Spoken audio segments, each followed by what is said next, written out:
So, what is live streaming and why should you care? Well, there's lots of reasons, and we're going to cover them in this video. Now, first of all, let me give you a brief introduction to live video streaming.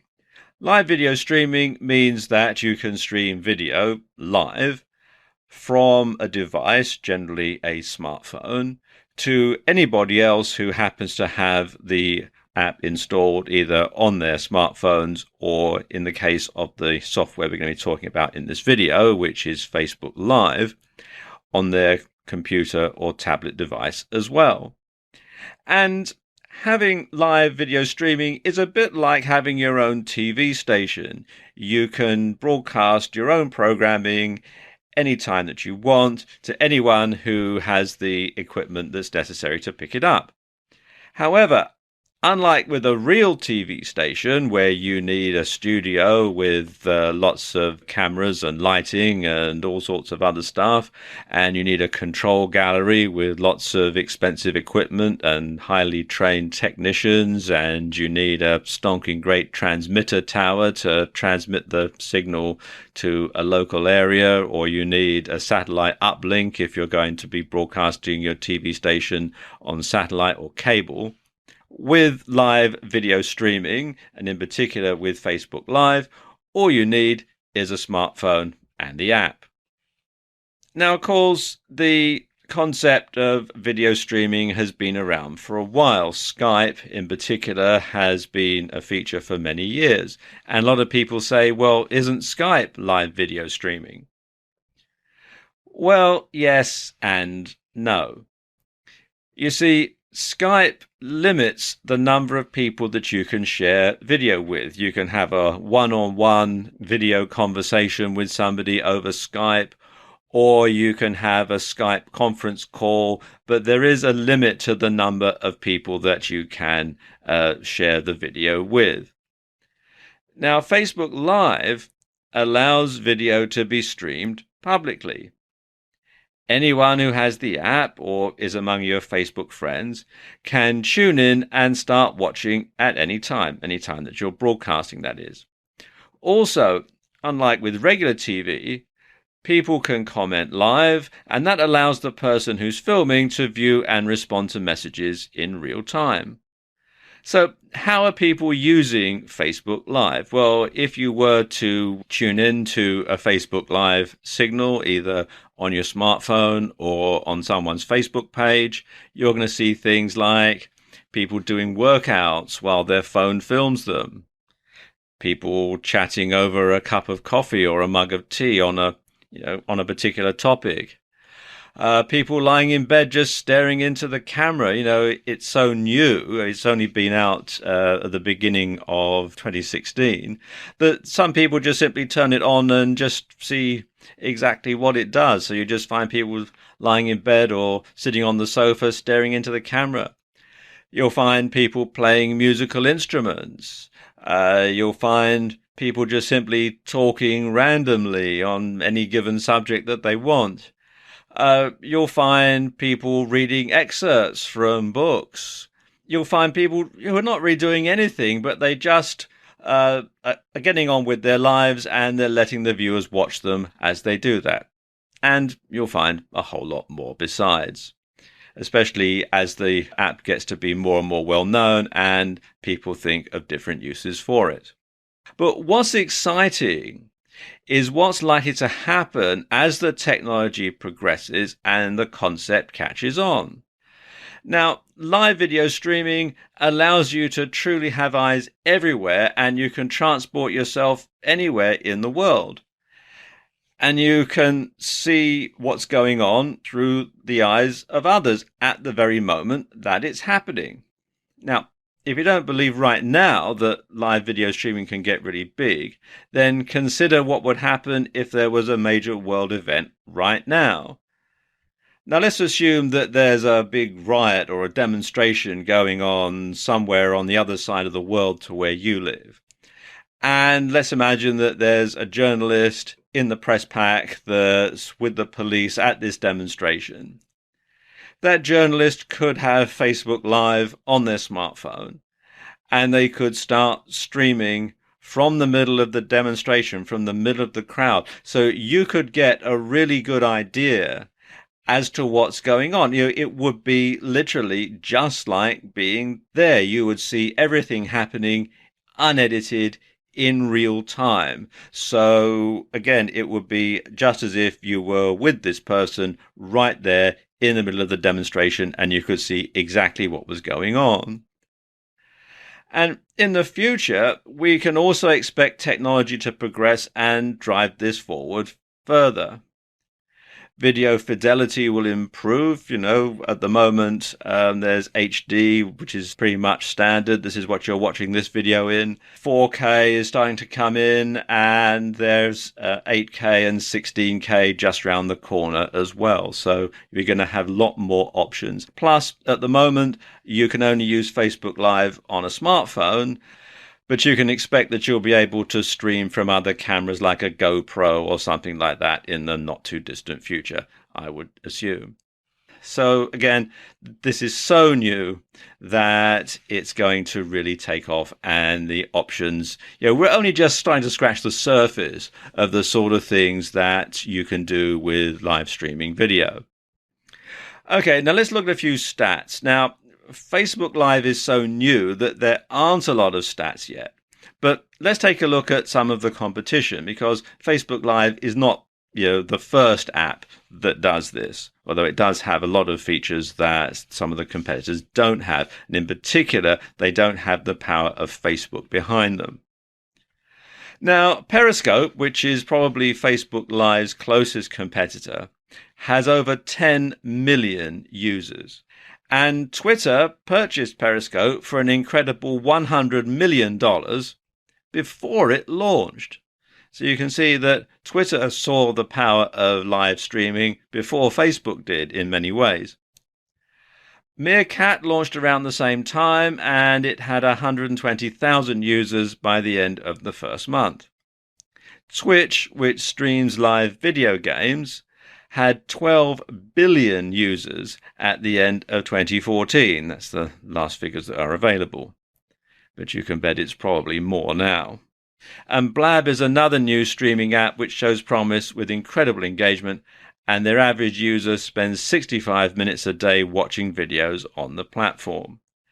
And even YouTube is starting to get into the act now, and YouTube live streams some events, and the E3 event in 2015 managed to attract a gigantic 8 million viewers within just 12 hours. So, as you can see, this is fantastic news. People see the huge potential of live streaming, and they're flocking to it. You should too. In this video, we're going to talk about some Facebook Live best practices, and these are as recommended by Facebook. Now, the first thing that Facebook recommend is that you let people know ahead of time when you're going to broadcast. And this is a very good idea because obviously you want to get as big an audience as possible, and it's not like you publish a TV guide or something. So you want to let people know ahead of time when you're going to broadcast. Now, there are lots of ways that you can do this. I suppose the easiest way is via Facebook itself, to let your Facebook friends, let your Facebook followers know that you're going to be broadcasting via Facebook Live, so that they can log in and watch your video at the time it's going to go out. You can also do a shout out to your followers on Twitter. And if you're aiming at a business audience, then probably making a post to your followers on LinkedIn would be a good idea as well. Something else that you can do is to send an email to your list, of course, just like you would if you were holding a webinar or something like that. You would send an email to your list to let them know, and you can do that for Facebook Live and encourage them to sign up.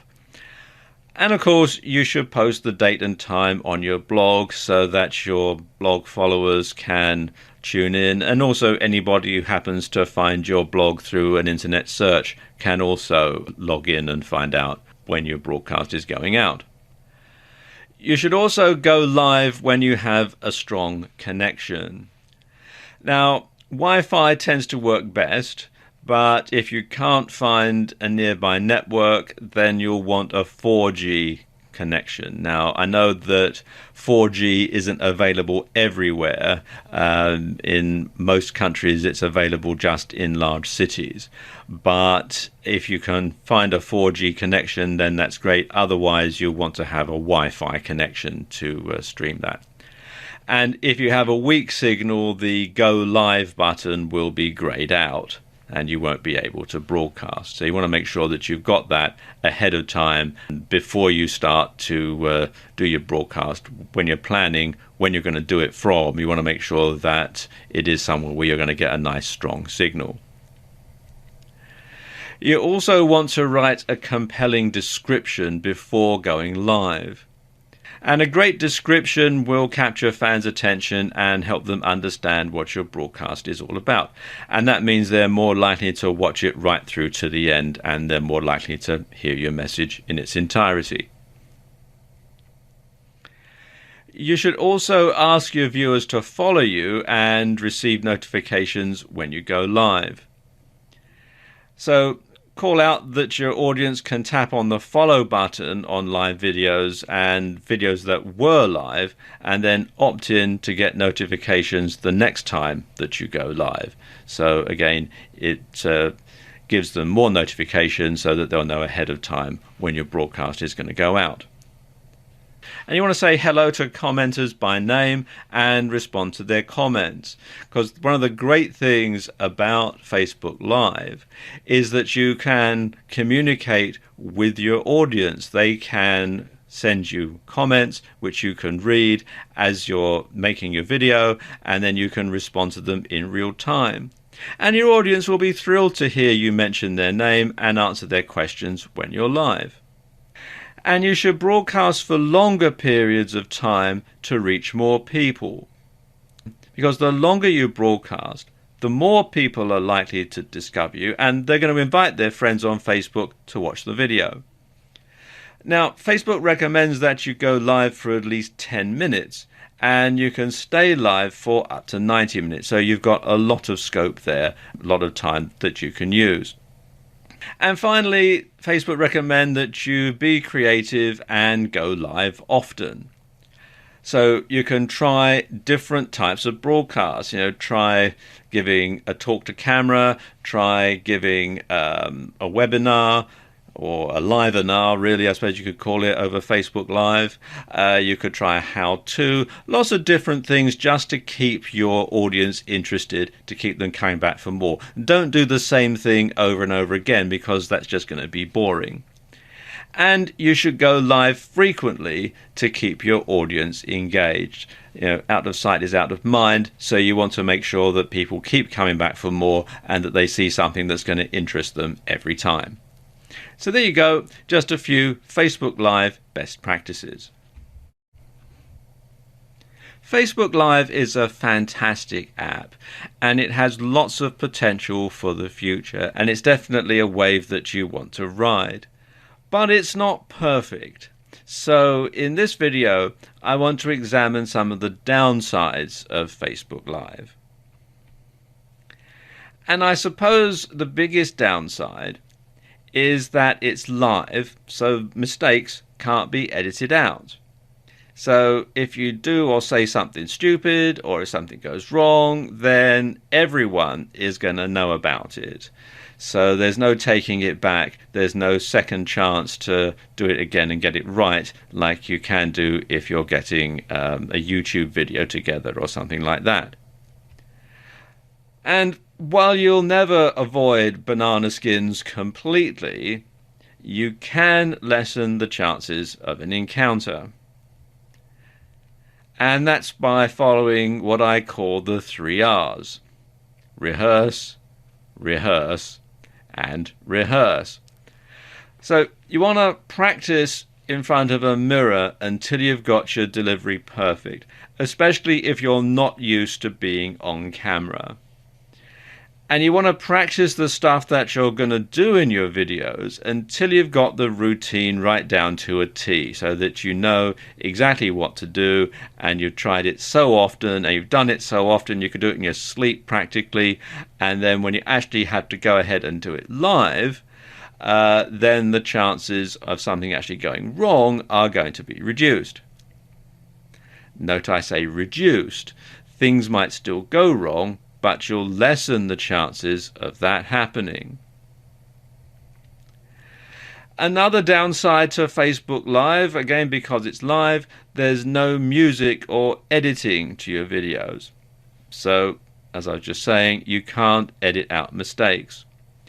And you can't build atmosphere through adding music. Lots of people like to add some music to their videos to build the right sort of atmosphere. Well, you can't do that really in any type of Facebook Live video. In fact, there's no post-production of any kind. It is what it is, and it goes out live, and what they see is what they get. In fact, the only way that you can have music in your videos is to have music being played in the background. But you must get the volume right though, or it could be distracting and drown out what you're trying to say. And this can be a big problem because chances are you're not going to be monitoring the sound as it's going out either. So you never really know exactly how it's going to sound unless somebody sends you a message saying we can't hear you, speak up, or something like that. You can, though, save your videos for editing later.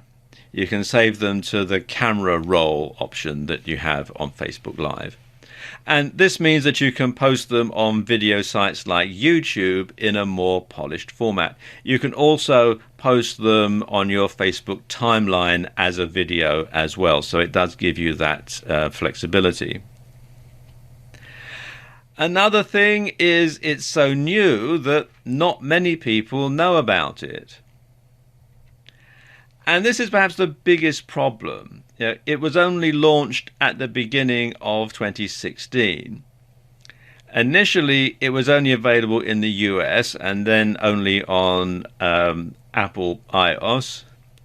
And it's being rolled out to other countries, and it's being rolled out on Android. But, of course, not every country has it. And of course, you also need a 4G signal or Wi-Fi for it to work properly, which is another big problem, especially getting 4G. I know that most large cities in the US have 4G. In other countries, that's a bit slower. In rural areas, well, it's just a distant dream, really. So you really do need to have a nice strong Wi-Fi signal in order to use it if 4G isn't available. So again, that's a big problem. And you'll need to tell your followers and subscribers, especially those who aren't on Facebook, about the app as well as your content.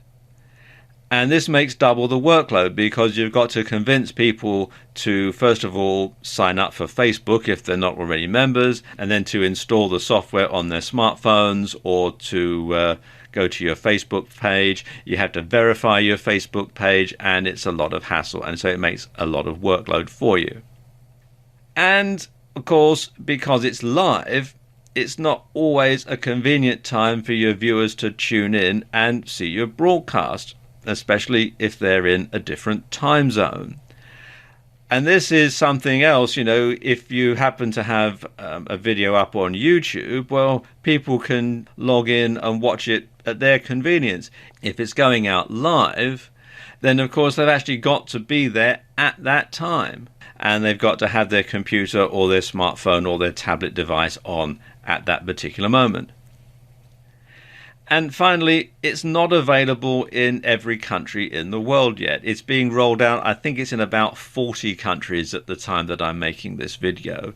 It's across the US and it's in a lot of countries in Europe. But other places in the world, it's just simply not available. So if you have a far-flung audience, then they're not going to be able to see it at all. So there you go, just a few downsides to using Facebook Live. Facebook Live presents a range of opportunities for marketers, particularly for internet marketers. And I'm going to cover some of them in this video. Many marketers are already aware of the power of Facebook to build their brand, for audience awareness, and to create a buzz around product launches and so on. And of course, many marketers already harness the power of video on YouTube and other video sharing sites. Now, Facebook Live enables you to combine the best of both worlds and add an edge to the proceedings that comes from being live. You know, this is happening right now. The thing is, though, not many people are using Facebook Live for internet marketing purposes at the moment. Now, mainly it's used for streaming personal stuff, you know, stuff like this kid's birthday party that you can see on this phone. And this means that you're going to have a competitive edge over other marketers because not many marketers are using it. So you're going to be able to get out front and stay there. So when it comes to using Facebook Live for marketing purposes, your objectives are to, first of all, build a big audience of followers. And this is going to be in addition to those who already follow you on Facebook. And you want to build the trust of that audience. And the ways that you do that are by providing value and by being highly consistent. And really, this isn't much of a surprise. This is just what you would do on any other media. But what you want to do with Facebook Live is you'll want to get to the point where people are actively looking for your content and they're looking forward to seeing more of it. And because so much of the content on Facebook Live is rather amateurish right now, you can actually do this fairly easily. Simply come up with a format and make sure that the topic is nicely relevant to the nature of your niche. And you want to use the best production values that you can. So you want to make sure that the lighting is good, that the sound is good, that you've rehearsed your presentation, that you're not sort of umming and ahhing and that sort of thing, so that you can simply talk to the camera, or you can do the type of demonstration if you're doing a how-to video that makes you look really professional. So try to come up with a good theme and something to tie it all together, and it's going to keep your audience interested. And there are other opportunities with something like Facebook Live as well. And it doesn't hurt to add something that's more dynamic, or something that's more interesting, or something that just has a personal touch occasionally. So to put it another way, take advantage of the medium. And if you have a following on Facebook already, then it's highly likely that they're going to be excited by the opportunity to see you live. They may have seen other videos that you posted on Facebook or on places like YouTube. They may have seen the pictures that you've got on Facebook. But to actually have you there talking to them live, they're going to be interested in that. They'll know then that you really are a real person. And it also means that you can make more dynamic and interesting content that's going to benefit from being live. Let me give you some examples. So, for example, if you have a travel blog and an associated Facebook page, then you can live stream from whatever exotic locations you happen to be at. And it'll be like people really are there with you at that moment because you're sharing that time with them. And of course, Facebook Live is interactive. People can send you questions and you can answer them live on air. So there does have that element to it. So it is really like they are there with you in whatever location that you've traveled to. Likewise, if you're in the fitness niche, you can do personalized training sessions where people can send you comments and questions as the session progresses. And it'll be just like having a personal trainer come into someone's home, and it could do wonders for building your brand and building your credibility. Because if somebody sends you a question about how do I do this particular exercise, or let's say it's a yoga blog like this lady here, and someone sends in a message saying, how do you do this particular move or this particular position? And she could demonstrate it right there and then, live. That's going to add tremendous credibility because people can see, yes, she does know what she's talking about, that sort of thing. And of course, you're going to combine this with strong branding on your website, a strong social media presence on Facebook and elsewhere, and promotional events that drive more people to your videos. Now, there's not much scope for direct sales via Facebook Live at present, but let's take a slightly different view here. Take a slightly, gaze into your marketing crystal ball for a moment and just have a think here. Now, Google's parent company, Alphabet, had net quarterly revenue of $5.25 billion in the first quarter of 2016. A hefty chunk of that came from selling advertising on YouTube and YouTube videos. Well, you can see where this is heading, can't you? While the advantages of Facebook Live to online businesses can be fairly obvious, there is actually tremendous scope for offline businesses to use Facebook Live to get more business, to get more people through the door. Now, many offline businesses already harness the power of Facebook to build their brand and to encourage customers to visit. Now, with Facebook Live, you can take that to the next level. You can give some personality and you can show what's going on behind the scenes. And this is one exciting type of content that offline businesses can use. And again, it builds trust. It builds trust in the business and in the brand. Let me give you some examples. Now, let's say you own a restaurant. A big concern for a lot of people is kitchen cleanliness.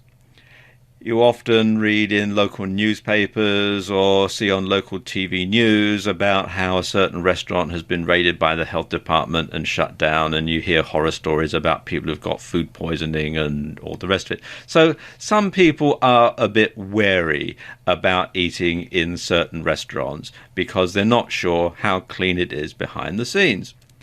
Well, let's say you could do a behind-the-scenes tour if you happen to own a restaurant, and you can show the standard of hygiene and cleanliness in your restaurant kitchen to reassure customers that your food is safe, that you take hygiene seriously, and so on. Or another thing that you could do if you have a restaurant is you could have your chef prepare a new dish. You could show the audience your chef actually putting this dish together, actually cooking it right there in front of their very eyes, live, so they know that there's nothing being edited around. They know that this is actually happening at the time that they're watching it. And then you could, say, offer a discount to anyone who makes a reservation in X minutes, quoting a reference code, that they'll be able to have this particular new dish at a discount. And especially if you're running a restaurant and it's a slow night, there's not a lot of people coming in, this might help to get people through the doors. Something else that you could do if you own a bricks and mortar store and you're opening a new store or you're introducing a new product line, you could give a sneak peek behind the scenes. You could give a virtual tour of your new store before it opens. You should give an idea as to the new product line, and that's going to give you a competitive edge, and it's going to generate interest, and it's going to make more people be inclined to come through the door. You can also use Facebook Live to do Q&As for your business, a question and answer session. And you can use it, as you're saying, to show off products. And you can use it to do special offers. You can give a discount code out over Facebook Live and say that anybody who comes in within the next X number of days with that discount code can get 10% off or get something for free. And that's going to encourage people to come in. And if you're launching some kind of event, then this is the perfect opportunity to get people involved, because you can get the word out and you can actually, it's like you're talking to them about it one-on-one. If your business isn't focused on media creation and internet marketing, then you probably don't want to invest all of your time into creating content for the web. However, what you can do is stream events, interviews, Q&As, and backstage passes, and then promote those via Facebook and other social media. And these will both help you to build more brand visibility and trust with your existing fans, and it's going to help new people to discover your organization. What you could do is simply set up a camera in the corner of your room, and the longer you leave it running, the more followers you'll get. And there's no reason for you to have to change your routine at all if you have an exciting and bustling business. And with Facebook Live, at the time that I'm making this video, you can actually stream for up to 90 minutes. So it's an hour and a half to let people see what it's like behind the scenes in your organization. And it's a bit like a webcam, but it's streamed via Facebook Live. You'll need to get another smartphone or tablet to do this, and you'll also need a good Wi-Fi connection. And if your premises are open to the public, if you've got a shop or a bricks and mortar store, then you'll want to put the camera somewhere where it's not likely to get stolen, such as the times we live in now. And of course, you won't be able to use it for anything else at the same time. So it might be something you could put your old iPhone to good use, and it's a good excuse to get another one. In this video, I want to talk about how musicians can use Facebook Live, because harnessing the power of Facebook and Facebook Live can really help get your band or get your music noticed. Now, of course, back in the old days, it was very hard to get your band noticed. You had to play in clubs, you had to play at venues and concerts, you might even have to go busking in the street or on the London Underground to get your audience's attention so that they would actually hear your music, so they would know who you were and really get the word out there. And of course, you're at the mercy of unscrupulous promoters who might try to rip you off along the way. Then came the internet and the rise of social media sites, and MySpace became particularly popular with musicians. But let's face it, how many people use MySpace anymore? Facebook soon became the de facto place for musicians to find fans.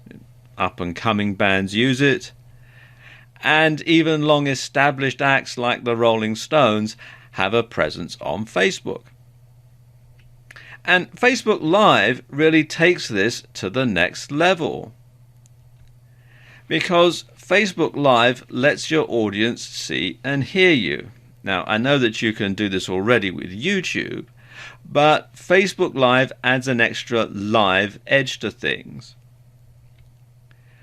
And you can use this to build your following or your fan base.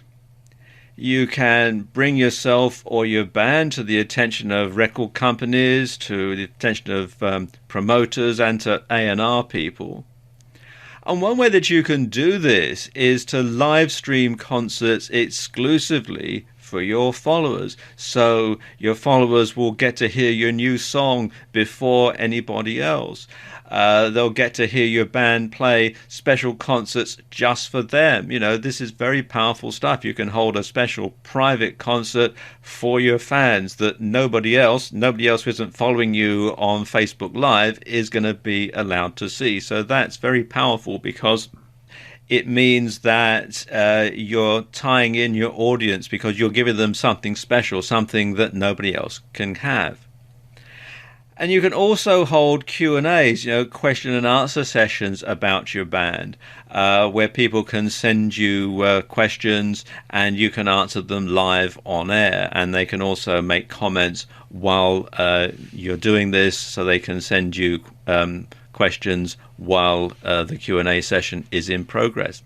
Or you could play requests. You could get people to message you and ask you to play a particular number, and you can simply play that exclusively for the person who's requested it. That's pretty powerful stuff.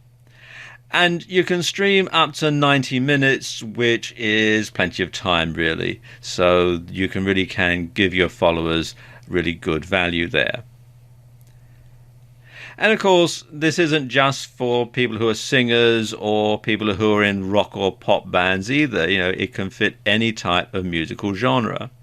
If you're a country western singer or a band, or if you're a jazz musician, or even a classical musician, like a concert pianist or something, you can still use these techniques to reach a wider audience. And even once you're an established band, I'm waiting to see the first Rolling Stones concert over Facebook Live. I'm sure it'll be coming at some point in the future. So there you go, just a few ways that musicians can use Facebook Live. One of the things that Facebook recommend when it comes to Facebook Live is that you should be creative and you should broadcast often. And I'm going to delve a bit deeper into this topic in this video. Now, why should you be creative and broadcast often? Well, I suppose the main reason is to avoid being boring. If you're just going to do the same old presentation time and time again, you're going to drive people away. So you want to make sure that when you're giving your presentations, if you're giving a presentation to camera, it's on a slightly different topic, that you use a slightly different technique, different camera angles, maybe from a different location, that sort of thing. Because, as the old saying goes, variety 'tis the spice of life. So try broadcasting from different locations. Now, obviously, provided that there's a Wi-Fi or a 4G signal, of course. Or you can talk about different topics to do with your niche. You might perhaps give a demonstration of a product. If you sell a physical product as an affiliate, you could actually demonstrate how this works live on air, and then you could have the link to buy it in your Facebook page. You could perhaps, if you're an internet marketer, you're in the IM niche, you could talk about a particular aspect of internet marketing, a different one every time.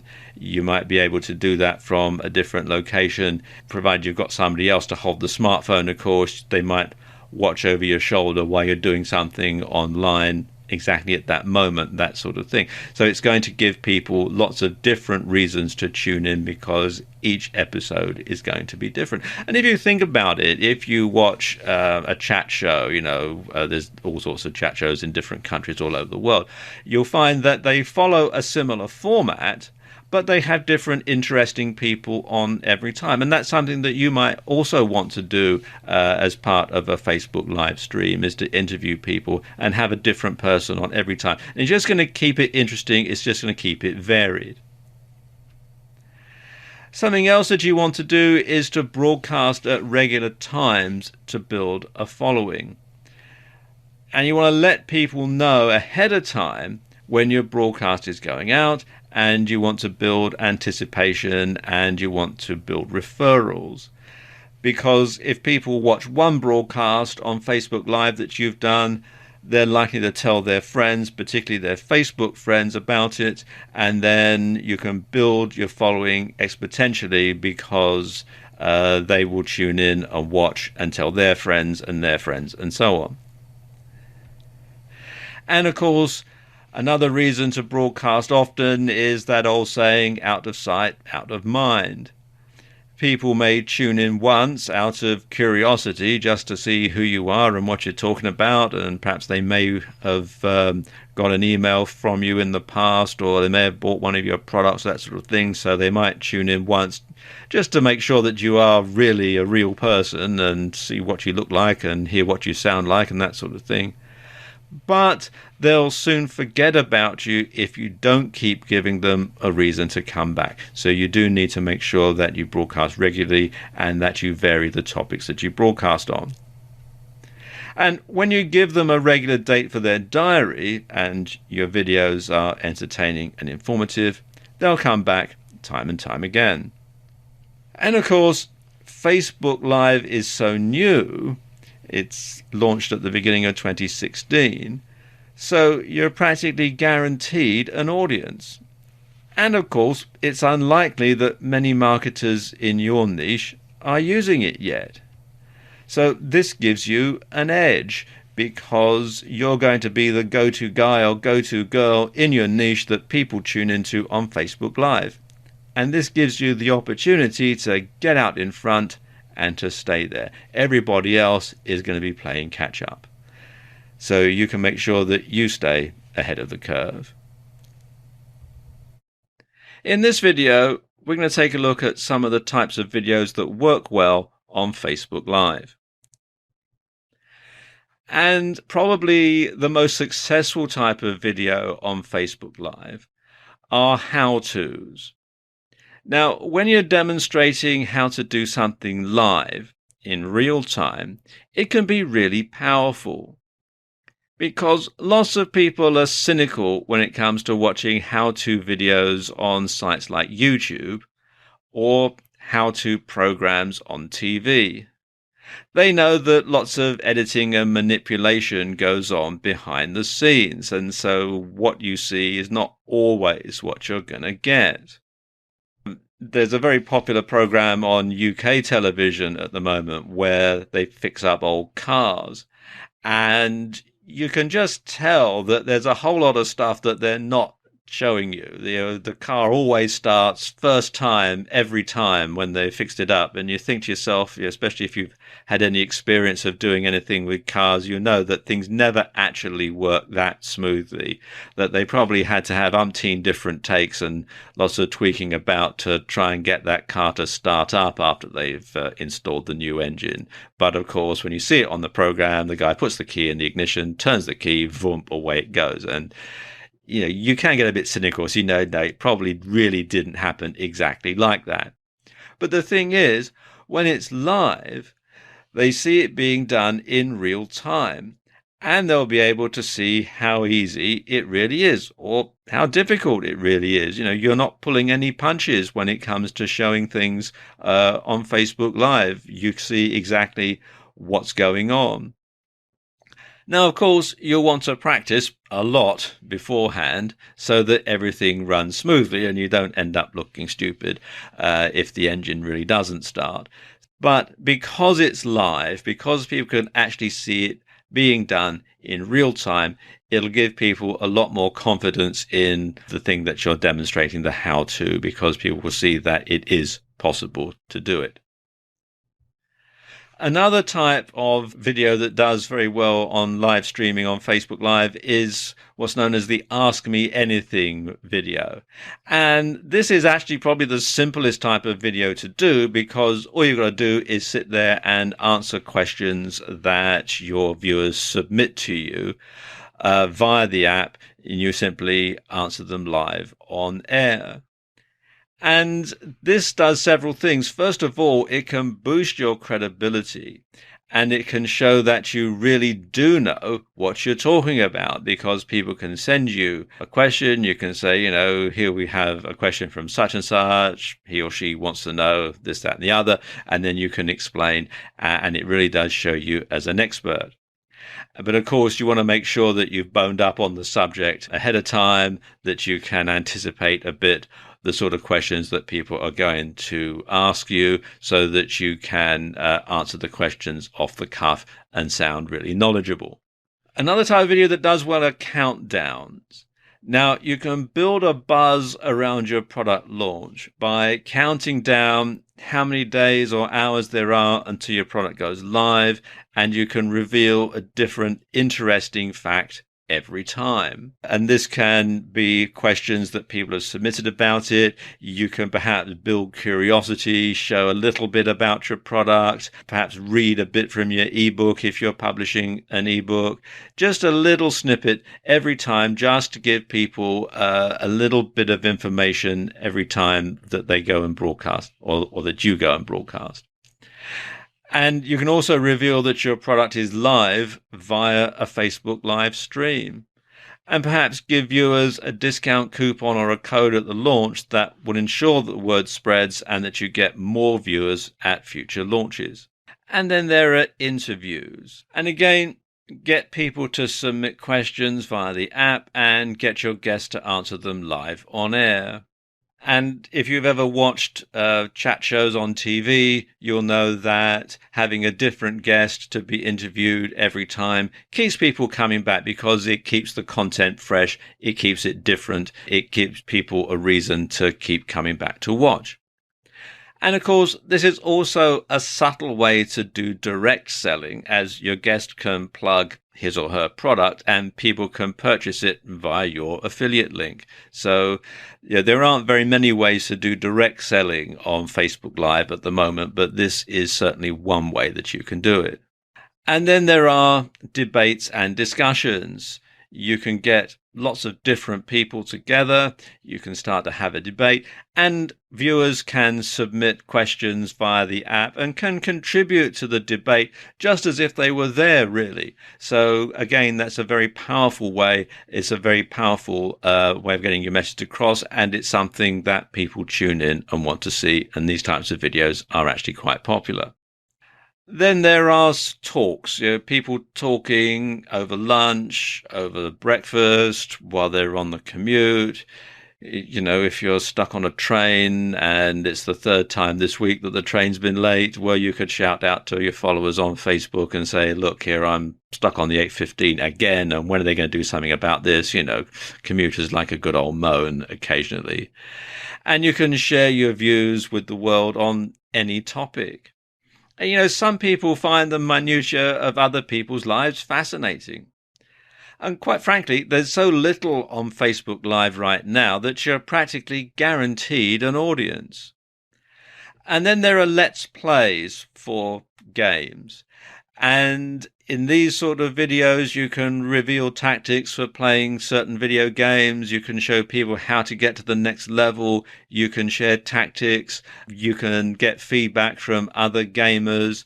And you could perhaps have a gaming circle where each participant live streams from their perspective on a certain date and time, so that you can really interact with each other as well as with anyone who happens to be watching.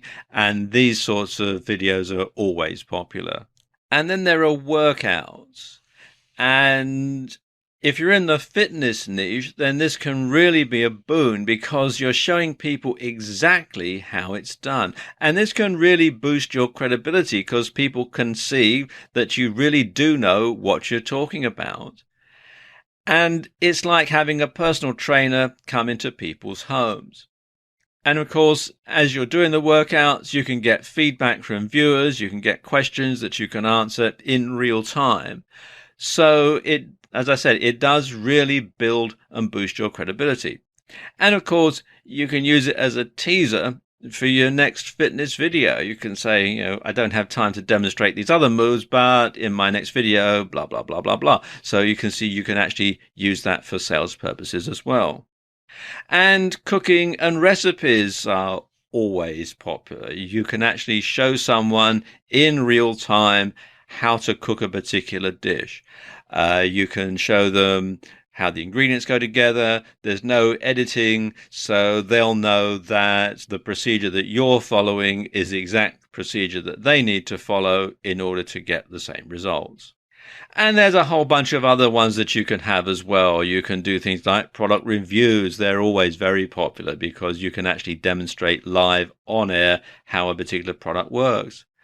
Then things like life hacks, tutorials. Behind the scenes are very popular, especially in the business niche. You can see people at work. If you run a store, for example, or a shop, you can have that and people can see exactly what's going on at the time. A day in the life, you can broadcast at different times throughout the day and tell people what you're doing. And quite frankly, just about any subject you can think of is likely to be popular on Facebook Live because it's so new. So although we've covered quite a few in this video, your idea could be the next one that really takes off. In this video, I'm going to talk you through how you can go about organizing a livenar. Now, a livenar is like a webinar, but it's held over Facebook Live. Now, the first thing to do is to decide on your topic. And the best way to do that is to simply ask your followers what they want to learn about. And you can do that ahead of time by emailing your list.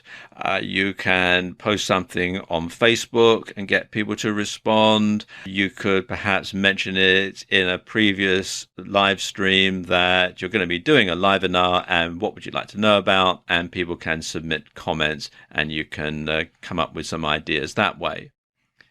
But one thing that you should do is you want to keep the topic niche. You want to keep it nice and narrow, because you don't want to bore your audience. You don't want to drone on for too long. You can talk for up to 90 minutes, but quite frankly, I think you're going to start losing people's attention way before then. So you want to keep the topic niche. And of course, bear in mind that if people have lots of different things that they want to learn about, if your followers have lots of different things they want to learn about, you can do a separate livenar on each one of those, and that gives people a reason to come back and keep following you and keep listening to your live streams or watching your live streams. You also need to pick a time and date that's convenient for your audience. Now, bear in mind, this is going to be going out live and your audience is going to be in different time zones. Now, of course, if you're aiming this at people who are all in one country, then that is probably easier than aiming it at a global audience. So, for example, if you're in the continental US, you've only got 4 time zones to worry about. If you're in the UK, you've only got 1 time zone to worry about. So that sort of thing. Whereas if you're going for a global audience, then you've got 24 different time zones to worry about. So you do need to make sure that you are going out at a time that your audience can tune in and watch. And you want to do your homework. You want to research your topic thoroughly. You want to find out all that there is to know about it, because after all, when you're doing a livenar, you're the expert. If you're doing a livenar with another person, then you'll have to be in the same place at the same time. It's not like if you're doing a webinar where you can be in separate places and you can talk to each other via the internet, because if you're doing a livenar, it's going to have to be filmed on your smartphone. So you're going to have to be physically in the same place at the same time. So you can go to them, they can come to you, or you can meet them somewhere and do your livenar at a place that's convenient for both of you. Whatever you decide to do, you want to hold your livenar somewhere quiet with a good Wi-Fi or 4G signal. So you want to check out the venue ahead of time. If it's not going to be in your home or your office, you want to make sure that if you're going to meet someone somewhere else, or you're going to go to their office or their home, that there is a good Wi-Fi signal. And you want to make sure that the set looks tidy and that the lighting is done properly. Because bear in mind that people are going to be looking at the set the whole time that you're on camera. So you want to make sure that there's nothing out of place, because you don't want anything to distract from you or your guest and the message that you're putting across. And the same goes for the lighting, because if it looks amateurish, then that's going to put people off. You want to have the same sort of lighting that people will get if they see you on TV or if they go to the movies. And ideally, what you want to aim for is what's known as Rembrandt lighting. And this is the sort of lighting techniques that Rembrandt used in his pictures. And you can see from his self-portrait here that the way that he's painted it is that the light is stronger on one side of his face than on the other. And that's the sort of technique that you want to reproduce in your videos. And something else you want to do is have an agenda to work through.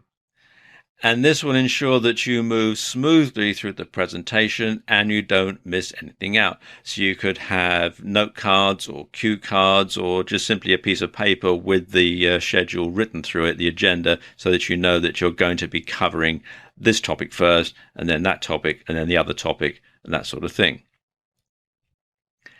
And of course, you want to rehearse, rehearse, rehearse.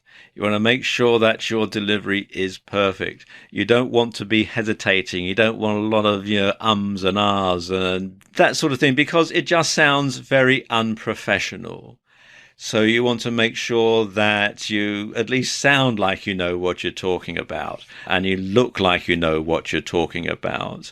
Because if you're nervous, if you don't really come across as being confident, then that is going to spoil your presentation. So you want to practice your delivery in the mirror until you're confident about giving a polished performance. So go somewhere private and practice just talking to yourself in the mirror. It feels a bit strange when you first do it, but that is the best way to find out exactly how you're going to come across. Or, of course, if you have a video camera, you can video yourself talking to camera and play it back and watch it. But do bear in mind, though, that this is going to be going out live, so any mistakes are not going to be able to be edited out, unlike on video. And then you want to get the word out about your Livenar. And there are lots of different ways that you can do that. On Facebook, of course, you can let your Facebook friends and your followers know that you're going to be holding this Livenar. And you can use other social media as well. Twitter is a good way because you can simply send out a short message to your Twitter followers. And also LinkedIn, if you're aiming at a business niche. Lots of people who have a presence on LinkedIn also have a presence on Facebook for their business. So you can work the two together and get the word out that way. Of course, your mailing list is probably the best way to get the word out. Everyone who's subscribed to your newsletter, everyone who's bought a product from you, you want to let them know about your Livenar. And also your blog subscribers. Anyone who's subscribing to your blog, you can put a post in your blog to tell people that you're going to be holding this Livenar and when, and give them instructions as to how they can sign up and how they can watch it. You also want to remind people in the days and hours running up to your Livenar that it's going to go ahead and give them the date and the time. And again, because Facebook Live is so new and lots of people won't have heard about it, you'll have to remind people how they can tune in and watch it. Something else as well that you want to have is a Q&A as part of your Livenar. You can get people to submit questions to you via the app, and you can answer them in real time. And it's a good idea to mention them by name. Here we've got a question from Fred, or here we've got a question from Jane, and answer them in real time and quote them. And that can really tie you and the audience together. And people really do like that. Something else that you can do finally is you can record your Livenar and you can post the video on your Facebook timeline, and you can also post it on YouTube and other video sharing sites. But if you do that, you want to be sure to edit something out, and you want to make sure that people know it's been edited out, because this will give them an incentive to tune in and watch your next Livenar live. So you don't give them everything when they tune in and watch your video off of a site like YouTube. So that will encourage people to actually tune in and follow you on Facebook and watch your next Livenar. So there you go. You could very well be one of the first people in your niche to hold a Livenar, and I wish you every success. There are lots of ways that you can integrate Facebook Live with other social media, and I'm going to talk about that in this video. I suppose the easiest social media to integrate Facebook Live with is Facebook itself. And Facebook give you some pretty comprehensive instructions on the site as to how you go about doing it. Now, Facebook have some instructions on their help center that show you how you can share live videos. And as they say here, this feature isn't available to everyone right now. And they say that to start a live broadcast, what you have to do is log into the Facebook iOS app or Facebook Android app, tap the little icon at the top that looks like a pencil in a square at the top of the timeline, newsfeed or page. Then you tap the other icon that looks like a little man with a halo, and then you can write an optional description for your broadcast, and then you can tap Go Live to begin your broadcast. When you want to end your broadcast, tap Finish. And your broadcast can be no longer than 90 minutes. And when you end your broadcast, it'll stay on your timeline or page like any other video. And it does say that you can block viewers during a live broadcast by tapping on the profile picture next to a customer's comment and then tapping block. And then you can also unblock someone that you've previously blocked. You can also on the Help Center, they have instructions as to how you can share a live video in an event or group. And again, it says to share a live video, go to that event or group from the Facebook iOS or Android app, tap the box that says write something, tap the icon that looks like the little man with a halo, write a brief description, tap Go Live to start the 3-second countdown to broadcast, and then to stop broadcasting, tap Finish at the bottom of the screen. Now, these are the instructions that they have at present, but things change quite rapidly on the internet, and this is a brand new app and it is still evolving. So what I recommend is that you go to the Facebook Help Center and do a search where it says, how can we help you, for things like, how do I share a live video in an event or group? Or how do I share a live video on Facebook? Just to make sure that these instructions are current, because as I say, they can change from time to time. Now, a note of caution here. There are some restrictions on integrating Facebook Live and your Facebook page. I'm not going to go into a lot of detail about them here because things are changing so quickly that by the time you come to see this video, they may have been taken off. Plus, of course, some restrictions vary from country to country. So you do need to play it by ear, really, when it comes to integrating Facebook and Facebook Live and just see what's available in your country. And also take a look on the Facebook website for their notifications about some of the restrictions to with Facebook Live, because it is so new and it is being rolled out. Another way that you can get the word out about your Facebook Live broadcast is to use Twitter. And you can tweet about forthcoming Facebook Live broadcasts. And this is a way to get the word out about your live broadcasts and about your saved videos. Although do bear in mind that Twitter does own Periscope, so you don't really want to do this too often in case they sort of, rather take umbrage about it and shut your account down. So do be careful when trying to promote Facebook Live via Twitter, but every once in a while, I don't think it could really hurt. And then there's YouTube, and you really can do a great partnership between your Facebook Live broadcast and YouTube. What you can do is save it to your camera roll when you're recording your video, and you can edit the video to make it more polished and more professional. Then you upload it to YouTube and your followers will be notified. And what you can do is include a link to your Facebook page in the description. And then people will know where you are. They'll know that you are on Facebook Live, and they can be notified when your next live broadcast goes out. So you can work the two together very, very easily. And of course, probably the best way to integrate Facebook Live with other media is with your own blog or your own website.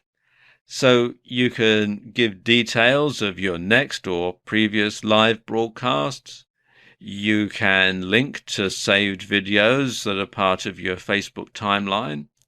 And you can embed videos that you've saved to YouTube, and people can go and watch them, and then they'll know, like I was just saying, what your Facebook Live link is, and they'll know how to sign up and watch your next videos live. So you can use your YouTube videos as a trailer to get people to watch your next Facebook Live sessions. So there you go, just some ways that you can integrate Facebook Live and other media. How to market your business on Facebook. Hello and welcome inside this Facebook marketing course. We are super excited to have you here with us. First of all, thank you very much for investing in this course. Let me assure you that this is going to be the best investment that you have done so far in your Facebook marketing career. Now, without further ado, let's jump straight inside the course. In this particular chapter, we're going to talk about how to market your business on Facebook. Before we get started, let me ask you two things. Do you have a Facebook account? And do you know how to use your Facebook account? Because these are the two things that you will need to make money on Facebook starting today, and I assure you that. So before we jump into the advanced topic, let's first talk about the basic background and information about Facebook. Why is that important? It's important because once you know a little bit about Facebook, you should be able to align yourself better with Facebook as a marketer. Now, let's get started and show you some facts and figures about Facebook. Mark Zuckerberg, as you know, started Facebook, along with his college roommates at Harvard University back in February 2004. Facebook is currently valued at $104 billion. Now, I'm sure that by the time you're listening to this, that $1 billion is going to blow into more for sure. Facebook was called FaceMash, and for legal problems changed to Facebook. It started trading in NASDAQ in 2012. Facebook has 1.3 billion active monthly users. It would be the third largest country in the world if you think of Facebook as a country. 5 new profiles are created every second, and 500,000 comments are posted every minute. There are 680 million mobile Facebook users. Especially with the advancement of mobile apps and technology, people are accessing Facebook more and more through their mobile phones. Facebook's user base is growing at 22%, which is again a huge number. 48% of users log in every single day. Now, imagine this as a marketer. You have a community of users where 50% are logging in every single day. If you compare this with emails or email opens, that's not even 10%. So we have the community where people are logging in on a daily basis. So you have your target market up and running. A person who logs in on Facebook stays for 18 minutes. And 72 million links are being shared every single day, which is again mind-boggling. 51% of fans are more likely to purchase from brands they like on Facebook, so you better make sure many people like your business on Facebook. Now, my question to you is, let's say you're a network marketer, an online marketer, or any kind of agent. Do you have a Facebook fan page which is attracting your target market, offering them value, and in turn making you sales? If you don't have all these things, don't worry. Don't get freaked out. That's why you are inside this course with us. We're going to take you by your hands and help you to create your Facebook fan page in a snap. At the time of this recording, a Facebook fan likes is worth an average of $175, varying from brand to brand. 68% of marketers say Facebook ads are effective in fan and customer acquisition. Meaning if you are not marketing on Facebook properly, you are leaving money on the table. Do you think they are making some money out of it? Of course they are. But here's the deal. Not everybody knows how to set up a Facebook fan page correctly. But you don't have to worry about that because you are here with us inside this course. Today, there is no easier platform to market your business on than Facebook. Now, here's the most important part of this particular video. This is the entire diagram of Facebook marketing. If you can understand this particular diagram, it'll be worth your time.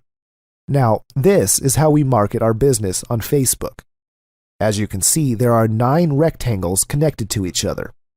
The first of which is find. Find means you need to find your target. You've seen the numbers. You've seen how many users there are in Facebook. How many events are happening every minute and every second. Now we have to use some techniques which will be shown to you. Step-by-step guide on how to find your target market.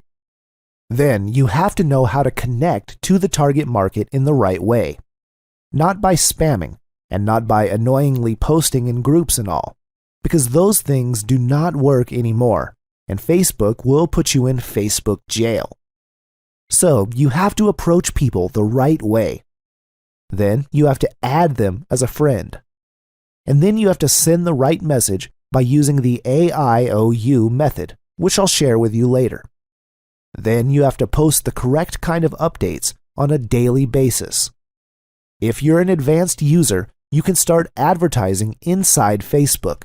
Start getting traffic, leads, and then sales. In short, you're going to get a lot of techniques in this course, starting from the very first steps you need to take, like how to connect to the right audience, how to add them, how to send the right message. Then we'll share the moderate to advanced level of post updates and all this stuff. And then we'll go to the advanced mode of Facebook advertising and dark posts and all these kind of cool things. Now, you don't have to do all the things shared to you in this course. If you're already using Facebook, Facebook ads, and you're already a marketer, cool, you can do all these things. But if you're someone who is just getting started inside marketing and Facebook marketing, you can take one strategy shared over here and you can apply that and start making some money, and then go to the advanced level. It's up to you. Again, we're super excited to have you in this course. I believe you're going to enjoy this kind of training. So I'll see you in the next video. How to avoid FB jail. Hi guys. In the last video, we've gone through the reason why Facebook is one of the best places to market and promote your business. Also, we've seen a diagram of the different strategies to which we can promote our offers online. Though Facebook is undoubtedly the best place to brand ourselves and market our business, Facebook is also becoming stricter day by day. And there's a very, very important reason behind that. Facebook has been built predominantly as a social media platform. It was built for you to connect with your friends, families, colleagues, and for you to give status updates like photographs and stuff. At the same time, you could say that Facebook is also a very strong marketing platform. But what happens is, different marketers do a lot of activities which Facebook does not like. For example, spamming people, sending annoying messages, and whatnot. Now, Facebook is becoming very, very alert about all of these things. And they have put all the algorithms in place to watch these activities every time. So doing all these annoying activities, which Facebook does not like, things that are strictly no-no when it comes to Facebook's policies and procedures, will put your account under threat. First of all, Facebook will put you under something called the Facebook jail. And if you continue to do those things which Facebook already warned you about, they will also terminate your account forever. Facebook does give warnings and puts your account on hold for a period of 7 days to 30 days. And then, if you do not abide by the terms and conditions, they might seize your account forever. Now, as we always say, it's better to take precaution. If you know in advance the things to avoid to protect your Facebook account as a marketer, then you'd be more prepared and confident to execute your FB marketing plan of attack. In this particular section, we'll be discussing the things you should not do as a marketer. Because I want to make it very clear, once you abide by the rules of Facebook, once you do not do the things that many marketers ignore, do not know, or do, then you will be absolutely safe. First of all, you do not annoy your friends by spamming your links all over Facebook. Once you start spamming your links across Facebook, Facebook keeps a track of your account. And number 2, there are certain links which have already been banned in the past. One can get blocked in Facebook by sending too many messages. Once you send someone a friend request and that person does not respond, and if you keep on sending message, or if you keep on sending some spam links to someone, that's a must not do in Facebook. And of course, once you have sent a friend request to a person, do not keep on doing it, as this is harassment in Facebook's policies and terms. Account can be blocked temporarily if you do all these things, and you will see that for some time, Facebook will tell you that you cannot send friend requests for 7 days, or something like that. And if you continue doing that, they can also permanently block you for sending too many friend requests. Be careful about this thing. Do not post in groups constantly. This is very important for marketers, especially in the network marketing niche. People have a tendency of joining different Facebook groups along Make Money, and they start spamming their links. Don't do that because your account is being tracked. Don't worry, because I'll show you the proper way to do that. Just don't start spamming different groups. Don't buy fans. Once you've set up a Facebook fan page, never buy fake fans from Fiverr. This is a serious way to get your account blocked. When Facebook warns you about something, it's best to follow them, else you need to be ready to face the consequences.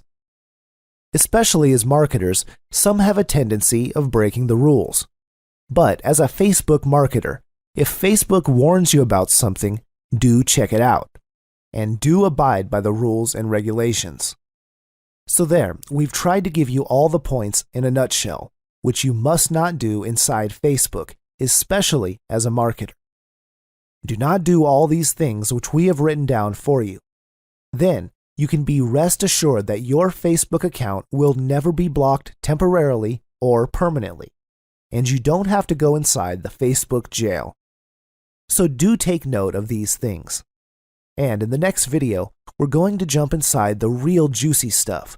We're going to see how Facebook graphs work and how you can start to get 5,000 targeted friends within 90 days. So, this course is going to be more exciting and exciting. Stay tuned and see you in the next module. Facebook Dark Post Surge. Hey guys, in this video, we're going to be talking about Facebook Dark Post, or popularly known as Facebook Unpublished Post. If you are following the leading Facebook marketers in the industry, everyone's talking about this, and everybody's talking about taking advantage of Facebook Dark Post marketing. Let's first understand what exactly Facebook Dark Post is. Dark posts are one of the most effective Facebook advertisement mechanisms that have erupted into the scene. Dark posts are unpublished Facebook posts that are not visible on your fan pages, but only visible in the targeted Facebook newsfeed. What I mean over here is that dark posts are something that don't appear in the newsfeed of your fan page, but you can super target the audience where you want the post of yours to appear. Let's first understand briefly the disadvantages of using this sort of post. Let's assume that you are a marketer and promoting 4 or 5 opportunities or launching your products. If you keep on bombing Facebook newsfeed with your posts every 2 hours of every single day, obviously your fans are not going to be liking that. Instead, they might even unlike or unsubscribe on your Facebook fan page. Being a marketer is all about doing things in a good manner and making it really clean. But if you can use dark posts, you don't have to post your updates into your Facebook fan page. Instead, you can let them appear in the targeted news feed of your target audience. Another advantage of using Facebook Dark Post is split testing. Imagine if you wanted to split 5 different images for a similar kind of post, or you want to split test your post appearing in the desktop news feed, the mobile device, or just on the right column of Facebook. How do you do that? You can do that by using Facebook Dark Post. The other advantage is, it is not your typical Facebook ad which appears on the right column of Facebook. Instead, it appears in the news feed of your targeted customers, so it's a cool marketing which you can do with your target customers. It is a very effective tool in promoting multiple offers without disturbing the integrity of your page. Another thing is that, even if you don't have fans, you can still do dark post advertisements to target your audience. Here's an example of 2 different posts. On the left side, you can see a normal post. On the right side, you can see the dark post. They look exactly the same, but there's a small difference. On the right image, you can see a sponsor sign, which means it's a dark post being promoted. Even if you look at the big corporates, all of them use dark posts for promoting their business all the time. Let me quickly jump inside and show you exactly how this thing works. Let's say this is a squeeze page or a CAPTCHA page I want to promote.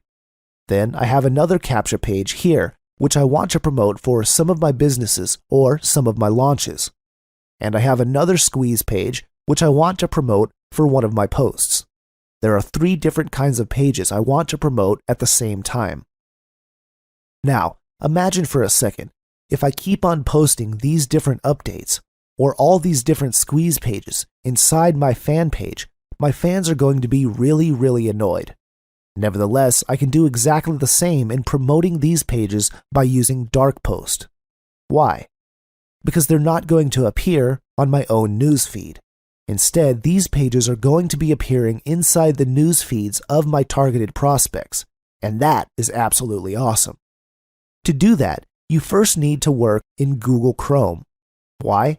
Because Dark Post can only work in Facebook Power Editor. Over here, you can see that I'm inside my own Facebook account. Go to your Ads Manager first. Once you're there, you have to click on Power Editor. Then, go to Page Posts and click on the Create Post afterwards. After you click on Create Post, this is going to appear.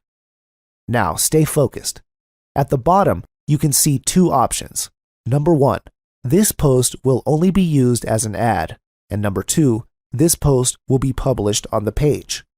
Remember, we want to create an unpublished post, or a dark post, so let's select option number 1, which will come by default. Let's fill in the needed data here. First is the URL. Put the opt-in or squeeze page here that you want to promote. So I'll use this one. Next is the post text. Let's write, "Discover how to build an email list while getting paid." For call to action, I'll select Learn More. For the link headline, I'll put Instant Cash Machine, which is the name of the course. For the display link and description, let's just leave them blank for now. For the picture, just upload an image from your computer. In my case, I will get the image from my desktop, as you can see it there. This step is done, so just click Create Post. What happens within a few short seconds is Facebook creates your dark post or your unpublished post. After the dark post is created, you have to select it by clicking the small box beside it. Then go to Actions and select Create Ad. A while ago, we just did a post. But now, we are already creating an ad for the post to target our prospects. Let's create new and name it as ICM Test. Next, for the buying type, let's choose Fixed Rate. On the other hand, our objective is clicks to website, which means we're encouraging people to visit our website. When you choose Page Post Engagement, you just want to increase the likes, comments, shares, and the likes of a specific post. And website conversions are for people to take specific actions to your website, which we don't need right now. Next, choose an ad set. I'll have to select and click on Create New, and I'll write ICM Test once again, and click Create. Once I do so, this will take a few seconds since Facebook will look inside and see whether I created a similar ad before. If I have not, they're going to take me to the page where they ask me for further information. I believe you are getting the idea, right? First, we created a sneaky little dark post, and we are creating an advertisement in simple terms based on the dark post. You can see we are on the second page now, and we're almost complete. It takes us a bit of time to load these things, but it's all cool because Facebook will automatically load these things for us. In this particular case, you have to check this out, whether the fan page you see is the correct one. If not, you can just click the arrow over here and choose the right one. Facebook will also ask whether you want to use an existing post.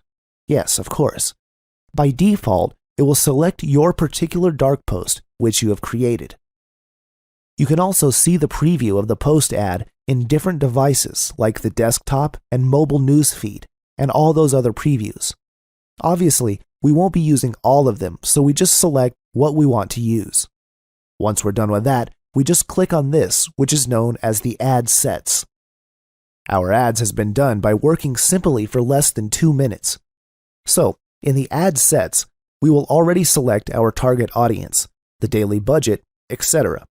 First, click on Edit. Then we can see the ad set name, which is ICM Test. I will then select the daily budget. You will see over here that it's in my currency, so I'll do an equivalent to $5. We're starting at $5 since we've said before that we won't consume a big amount of money. It's not worth it, especially when you're just starting out. Next is the schedule. Here you have to choose the date and time of your schedule. When do you want it to start and end? You also have to be aware that this schedule is based on your country's time. For example, I want to run this ad for 2 days from February 25th to 27th at around 8 a.m. to 8 a.m. the following 2 days, Philippine time. For your audience, you can just edit that to have a more specific target. For now, I won't edit it. Next is the placement, where your ad will appear. If you don't want this ad to run in the audience network, for example, then it is fine. You just need to click on the check button beside it, and it will be removed. You can also choose what type of mobile devices can see your ad. When doing this, your estimated daily reach also changes, which you can see on the right side of your screen. Once we are through with this, we have to click on Upload Changes. After doing this, it will take a few seconds, and the ad will be automatically uploaded and will be sent to Facebook support for approval. And we're done. So guys, I think you get the entire idea of the advantages and how we can create a Facebook dark post or unpublished post. Let's have a recap. First, create a simple post which you want to promote. Once you are done with that, create an advertisement for that post. And in this advertisement, you can target your audience, which I've just shown you. Select their country, a community about online marketing, or things like that. Then we select our budget and all that stuff. You can choose where your particular ad would appear on Facebook. You can absolutely go to that particular level of targeting. So that will absolutely help your advertisements super duper targeted. I believe by now you got the entire idea and mastered the particular tricks. This video is a bit lengthy, but it's great doing it because the topic is very cutting edge, and the good thing is there are no dirty marketers doing this stuff. This is an absolutely clean market for where you can dominate. You are little by little upgrading yourself to become an elite marketer, and you'll be learning these things step by step. Once again, I believe you enjoyed this video as much as I enjoyed making it for you. Thank you so much, and see you. Cracking Graph Search Ninja. Hey guys, in this particular video, we're going to share one of the smartest and fastest ways to build your target market of friends, and in turn build your business through the power of Facebook. I'm talking about the use of Facebook Graph Search. So what can we do using Facebook Graph Search? As I told you, this is one of the smartest ways to search and build your target market. You can have as many as 5,000 targeted friends. Now, listen to this particular word, targeted friends. These are not like any friends. These are people from your target market, and you can build them within 90 days using this technique. Facebook graph search functions continue to evolve almost every month as they keep on tweaking and testing things. There's a chance at the moment you're listening to this, they might have already done some changes. The good news is the principles always remain the same. So once you follow this training, you can duplicate your own business based on this, and the basics are going to be the same. So with that, let's quickly jump into this example, personal Facebook account. Look in this particular portion of the screen where Search Facebook is written. This particular portion is known as the graph search area. So once I search anything, for example, I search make money online. The moment I type this word, we see that there are a lot of search results given to us by Facebook. You can see all these groups comprising of 4,000, 7,000, 20,000, and all these huge numbers of people. So with a single search, I'm exposed to millions of people inside Facebook, and then the good thing is that all these people are all in the same target market of making money online, which means that either these people are already making money online or they're looking for a way to make money online. And guess what? Statistics say that 98% of people are struggling to make money online. They're either making $0 to less than $100 per month. So we have a huge pool of people whom we can help, whom we can train, whom we can give value, and in turn, build our business. So let me try to go inside in any one of these groups. Now, once I click over here, you can see there are these numbers of people who are in this particular group. And the good thing is that some groups will be open, which means we can join them directly. Some will require you to sign up in the group for free, and then the admin will accept your request. And if I click on these members straight away, it will take us to this page with a list of all the members who are in that particular group. Some of them are already friends with this example account. It'll show me others and give us options to add them as friends as well.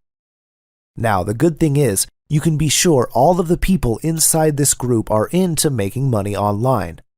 Now I can connect to them and start adding 15 to 20 people a day, and I can start building my target market. This is one way. The other way is a pretty little ninja trick that does not require us to visit a particular group. For example, we search for the same keyword, make money online, but we don't actually click on any group. What we do is make an actual search, where we click this magnifying glass search icon here. And once we make a search, Facebook will automatically show us the top, latest, people, photos, videos, pages, places, groups, apps, and events. We can click on people, and Facebook will exactly show us all the people who are having the name Make Money Online or whose interest area are into making money online. Clicking on videos would show us the videos with Make Money Online themes around them. Obviously, the people who make those videos are interested in the subject. This is the same when you click on photos. You are taken to photos that are related to the subject. And again, the people behind these photos are engaged to that subject as well. So with a single click, we're exposed to all these people. So what can we do instead of adding them? I can send them a direct message saying, hey, your profile shows that you also like making money online like me. I'm so excited to meet you. Let's get connected on Facebook and let's share cool ideas. So guess what? Once you send this particular kind of message to a person, you appear different. So chances are very high that this person is going to connect with you and start sending messages. And who knows, you might have gotten a partner from here. So this is another way. Another cool thing is that once you change the keyword, for example, in the last search, we use the keywords make money online. If we just change that keyword a bit, change it into making money online, you'll see that we have been exposed to a whole new set of groups and people here. Now, if we change our keywords to something like online traffic, again, we'll be getting different sets of groups and people. Understand, just by playing with our keywords and the power of graph search, we can get exposed to thousands and millions of targeted people we can start getting connected to. But here's a warning. Do not add more than 20 to 25 people in a single day, because then you know you can be sent to the Facebook jail. Do avoid that. Send it to 15 to 20 people a day and it will be cool. Now, what happens when you reach the stage where you have 500 friends or half? You will see the ripple effect kicking in. People start adding you because they see immediate value in you on the basis of your association with people inside the same circle as your target marketing. Also, because they see you as part of different related groups too. By ripple effect, you'll exponentially start growing your friends. Now, if we do this particular technique in a methodical, systematic manner I showed you, within 90 days, you will be reaching 5,000 friends inside Facebook. This is absolutely awesome. And remember, all of them are from your target market. So you now have 5,000 friends who are from your same niche or interest area. Now, if you remember the diagram, which I shown you in the first video, the first steps are finding and connecting to the right people. So, what I've just shown you in this video are the exact steps on how to find and connect with your target market. By the way, this is completely free stuff. You don't have to spend a lot of money. Remember, if we have to get 5,000 subscribers, you might have to spend $10,000 or more. But with this technique, you can get all of them completely free of cost. Now, similarly, if you are a dog lover, and if we just typed in the keywords dog training, you can get the same kind of communities. So for example, you are a pit bull lover. You'll be getting, again, tons of people who are into pit bull community. You can share ideas with them. How you groom your pit bull, how you train your pit bull, what to feed them. You can share ideas and you can grow your targeted Facebook friends circle. Similarly, in Make Money Online, you can teach people, you can share ideas, you stimulate questions, and you can grow. Now, this is why you see people with tons of Facebook friends requests, because these people are into Facebook marketing, and people see them providing value and helping people with useful content inside their Facebook accounts. That's how they get lots of friend requests in ripple effect all the time. In fact, if you do this, you'll eventually need to clear your Facebook account all the time so you can add fresh people, because on Facebook, you can only have 5,000 friends. So, I hope this video has become an eye-opener for you. Just get ready for tons of more content. This is just the beginning. In the next video, we'll just jump into some advanced stuff. We will start with something called bridge marketing, and this will become super duper awesome. Stay tuned and see you in the next video. Bridge Marketing and FB Chat, Part 1. Welcome. In this video, we're going to discuss the connecting step from the diagram I've shown you in the first video. Now, we will connect to our target market, audience, or prospects by using the technique known as bridge marketing. Bridge marketing is a very simple technique. It's all about customizing your offer for your target market. In other words, you and your offers are on the other side and your prospects are on the other. The bridge is an effective way to convey your message to the target market. In other words, the more effective your pitch is, the more successful you will be in marketing activities. Now, this is a very simple picture of a bridge where two people are standing on both sides. You can see that one person has a plank and he's trying to complete the bridge with it so that the connection can be complete and be more effective. It's similar when it comes to physical marketing, or any marketing for that matter. The more effective is your bridge, the more effective you can convey your message to the target market, the more fruitful your marketing efforts will be. I hope it makes sense to you. If not, it'll make sense in the next portion because I will show you some case studies. Now, in case study number 1, say you are approaching a stay-at-home mom about some make money online system. Now, you can take 2 different approaches. If you remember, your target prospect is a stay-at-home mom, so the chance is higher that she doesn't have the technical knowledge or any kind of broad experience about making money online. A simple example is you are making a simple check to that stay-at-home mom and you've asked her how to rank your blog almost instantly, generating you tons of traffic, targeted leads, and sales on complete autopilot. You will teach them all the things. Now, what do you think? What is going to be the outcome? Does it going to have any sense to her? So this is approach number 1. On the other hand, here is approach number 2. We have the same prospect, but we approached her in a different manner.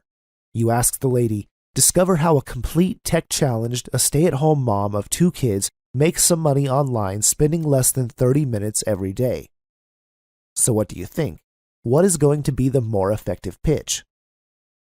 In the first case, we have some technical words which probably is not going to make any sense to the stay-at-home mom because she doesn't have any idea about traffic or blogs. It'll just sound alien to her. On the other hand, if you talk to her about how a complete tech-challenged stay-at-home mom of 2 kids, this is going to connect to her at once. She probably thinks that I have 1 kid and someone with 2 kids is making money online. Then she reads this particular portion that says spending less than 30 minutes every day, which even a stay-at-home mom can spin after all the household chores have been done. What have we done here? We've completed a bridge. We have customized our message to convey it directly to our target market by creating this particular bridge. Let's take another example, which is our case number 2. Now, say for example, you are approaching a network marketer. The first approach is that my company had the best product and comp plan in the entire industry, versus I help network marketers capture more leads and recruit more reps for their business by using simple Facebook techniques. In the full scale, we have given the network marketer the best image, which thousands of others are also claiming all the time. All of them are saying that they have the best product and best comp plan, blah, blah, blah. But on the other hand, if they have taken a bridge approach where they will be helping the person to generate more leads and recruit more reps for his business, who doesn't want to get more people for their business or to get more of what he wants? And it uses simple Facebook techniques. So again, you are creating a bridge, directing them to their own niche or industry. It can immediately connect with the person. So, with these 2 case studies, I'm trying to make you understand how effectively you can create a bridge to convey the message, and more importantly, to connect to your target market. After connecting with people, you can always take an AEIOU approach. On the first portion, we gave some examples by case study by creating a customized bridge marketing messages to create the bridge. But, along with the bridge marketing tips, you can always use the AEIOU approach. Once you have connected with the person, always first use A, which is ask them. Ask them about their biz op and the type of business they are in. Now, the moment you start the conversation asking about his or her business, obviously the person will feel much more connected with you. Everybody wants to talk about their business because that's what interests them. They are your targeted prospects. And then E is for explore. You ask more about the business, their products, the comp plan, and even their success stories. When you do this, they'll feel that you are pinned to listen to their business opportunity, which is also about themselves. I is feel and show that you are interested. You can do this by asking more questions that are just connected or about their business. Then O means offer or opportunity. Now, whenever the right time appears, you've put your bait and your hook out, and then just slip in your offer. Offer your opportunity as a solution to their problem. This is similar to what I always do once I talk to a network marketer for XYZ company. First I ask followed by explore, then show interest. Then tell them, "Hey Hank, 2 months back a guy connected with me via Facebook. He's from a similar company as yours. He has some vitamin deals, and in 60 days I actually helped this guy to recruit 15 reps for his business. And guess what? This month he is one of the top honors of his company." What happens once you do this? Number 1, the person felt connected to you. Number 2, when you provide a solution to his problem, he will obviously be open to the opportunity. And then the final portion will appear, which is the you. This means yourself. Once you offer an opportunity to a person, it always leads your business through you.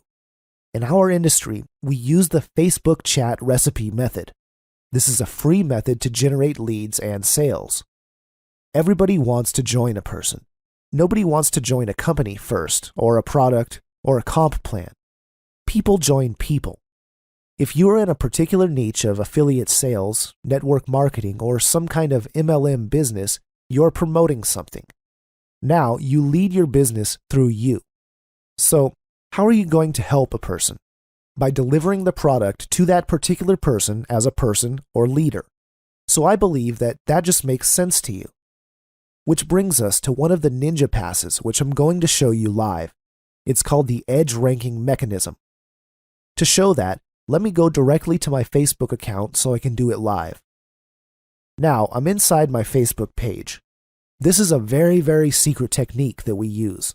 And once you master this simple trick, you can recruit 10 to 15 people per month for your business. Let's get started. First, let's choose a random friend of mine just for this demonstration. So, I'll choose this particular person. Let's go inside his Facebook by just clicking his name or picture, just like that. When you are there, simply go here where it says Friends. As you can see, there are already options showing even without clicking it yet. So let's click on Close Friends. Once I do that, you can see that the check symbol has been converted into a star. What will happen with this ninja trick? This is super awesome, guys. Facebook will now recognize both of us as close friends. So what? All the updates or posts that I put on Facebook will appear on the top position of that person's newsfeed all the time. So whenever he logs into Facebook, he can always see my posts first in his newsfeed, and it happens because we made him as my close friend. This particular thing is so much powerful because we are not approaching that person directly. We're not saying to the guy, "Hey, come over here, check out my link," or the like. In this scenario, we have used attraction marketing in a sophisticated manner. On the other hand, I can also see his posts at the top of my newsfeed. So imagine if you do this to 100 people. Your updates are going to be seen at the top of those hundreds of people's news feeds. It's like having hundreds of tons of traders in your email list. So what's going to happen if you put real value-oriented updates in your Facebook? They will see it once or twice, and there's going to be a chance that they are going to check it out. Instead of you approaching the person directly through the use of Facebook, you can just do this simple ninja trick, and you can already give value or interest through your posts. And guess what? You can easily start connecting with the person and start recruiting. This is the special trick which I've used to recruit hundreds of people through Facebook, and this is complete ninja. And I believe you will really love this stuff when you start applying it. I have tons of fun making this video, and I hope you enjoy it too, and I'll see you in the next video. Bridge Marketing and FB Chat Part 2. In this video, we'll see some more ninja Facebook chat tips. We'll call this the Facebook or FB chat recipe. So let's go ahead. The first tip, which I want to share with you, is staying focused. It is very simple, but a powerful strategy which can absolutely make or break your Facebook marketing business. As a marketer, you have to understand one thing. Time is very valuable. You have to spend a maximum of 30 minutes every day chatting with your target market. In the last video, we've shown you how to connect with your target market and then spend a maximum of 30 minutes chatting with them. Else, this can easily put you out of focus. This was my problem when I started marketing with Facebook for free. I used to spend hours just talking to people and getting connected with them. But you should just be spending a maximum of 30 minutes and then just log out of Facebook. This is not a Facebook rule, but for you to manage your time wisely. Tip number 2, research your prospect. Do some basic research work on your prospects, like looking at your common friends or whether they have a blog or not. Now, when someone sends a Facebook friend request, the first thing I look at is our mutual friends. If I see that we have some good quality of mutual friends, that's the only time I accept their request. The reason is because it talks a lot about their circle of influence, or the kind of marketers they mingle with. The next thing is, you should always check out if they have a blog or not, because if they have their personal website or blog, this means that they have this stature or reputation as a marketer. What kind of group is he associated with? Same kind of issue. This helps determine if the prospect is worth your time or not, because you only have 30 minutes of Facebook time in your hands every day. You should use that time with prospects who are worth your time. FB chat number 3, use bridge marketing. As we have discussed earlier, use bridge marketing technique to bridge the gap and connect to your target audience immediately and build rapport. Tip number 4, use effective icebreakers. Check out prospects' common interest areas like sports, books, movies, etc., and use them as effective icebreakers. If you talk to fellow marketers about marketing all the time, or just sending them links and all, some people don't like these. They feel it's some kind of harassment, and some people might even report you to Facebook or unfriend you. So always build rapport by using some icebreakers like, oh, I see that you like Rich Dad, Poor Dad, or I see you like rugby. My favorite team is New Zealand All Black. These are the things that personally interest them. You can talk about these things before talking about the business stuff. Some people don't like to go to the business talk directly, so always use icebreakers. But then again, everyone responds differently. Tip number 5, use EdgeRank. As shown in the earlier video, always use this EdgeRank mechanism by adding people as your close friends. This actually builds on the rapport with that person. This person is attracted to you as a marketer and is already sold to you before you even start talking to him. Use newsfeed, close friend technique to position yourself effectively. Tip number 6, answer questions. In any kind of market, some people will have questions. For example, in the internet marketing niche, some people might have technical questions when it comes to getting some screenshots or questions related to putting up their blog. If they ask the question in their newsfeed or to you directly, always answer their questions to build your authority. Your effort or help will never go to waste, as people you help will come back someday to do business with you. Tip number 7, create your pipeline. This is very, very important. Remember, you can have 5,000 Facebook friends, plus thousands of followers. There are over 1 billion of people on Facebook. There are millions in different target markets. As time is vital for you, and you can only spend a maximum of 30 minutes per day for chatting, open 10 to 15 chat windows and chat with them simultaneously. I've been using this particular technique for the last few months, and it's very effective. Now, this also helps you boost your confidence because, number 1, so many people are in the pipeline, so you always have people to talk to, even if someone leaves you in your conversation. Some prospects might take 5 to 15 minutes before replying, so opening multiple conversations is actually an effective use of your time. And number 2, as a marketer, you're able to maintain your posture because you have so many people to chat with. FB chat tip number 8, send videos.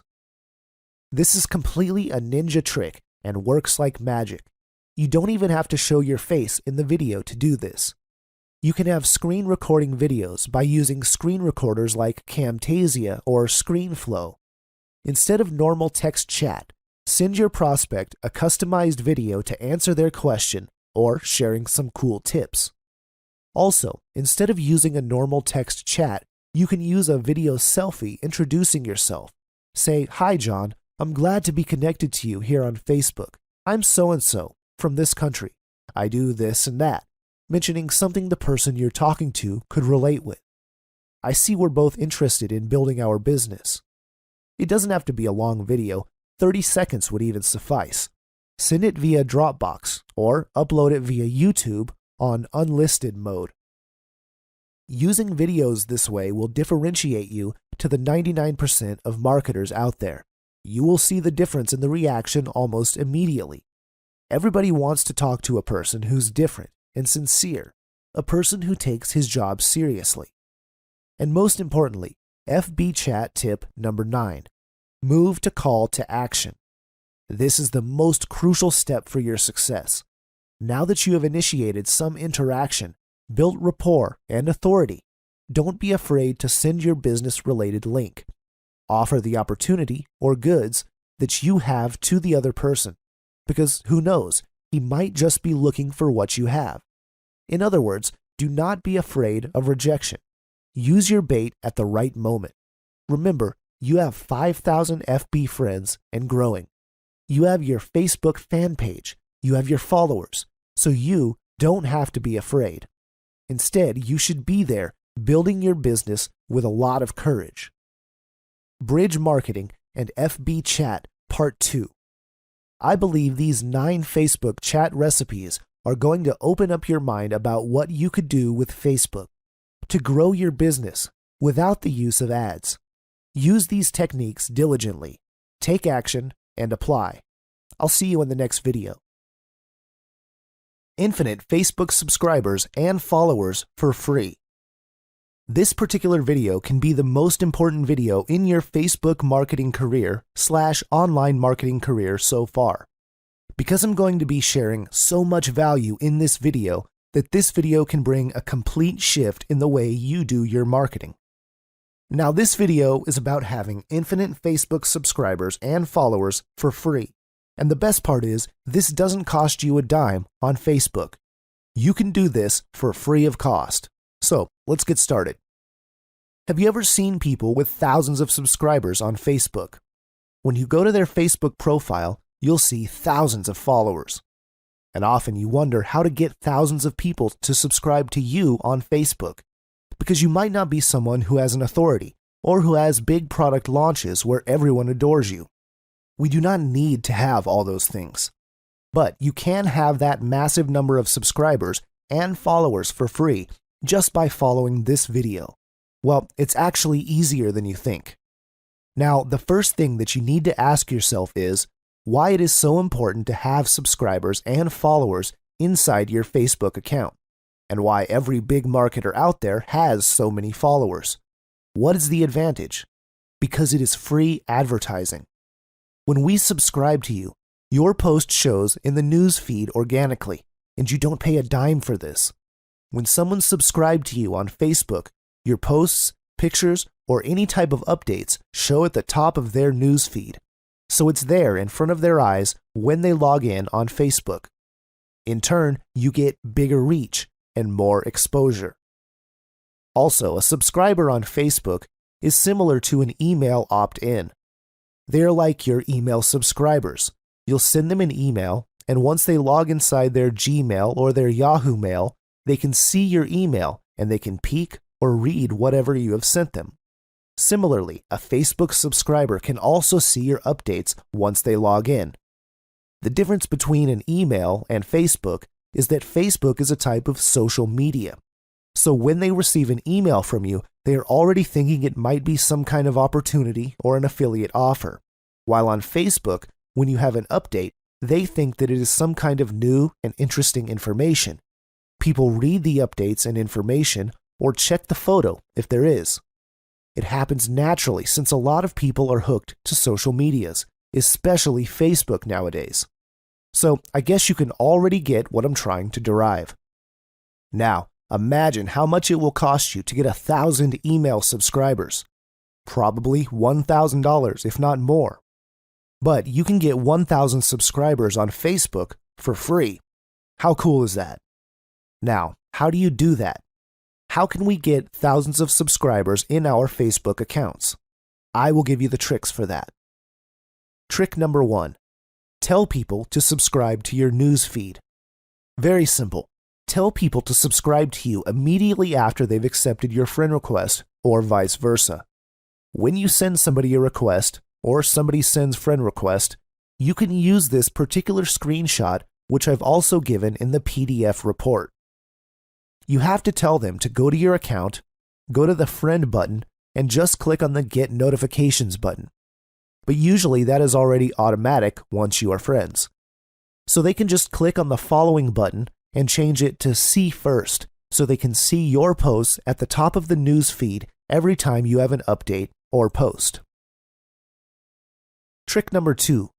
Max out 5,000 friends. After you max out 5,000 friends, Facebook automatically converts people into followers. How cool is that? Trick number 3. Ask people to subscribe inside your email broadcasts. In case you have an email list and you send a broadcast or follow-ups, just insert a link over there so that they can subscribe to your Facebook account directly. Because they have subscribed to you in the email, chances are they like to get updates from Facebook too.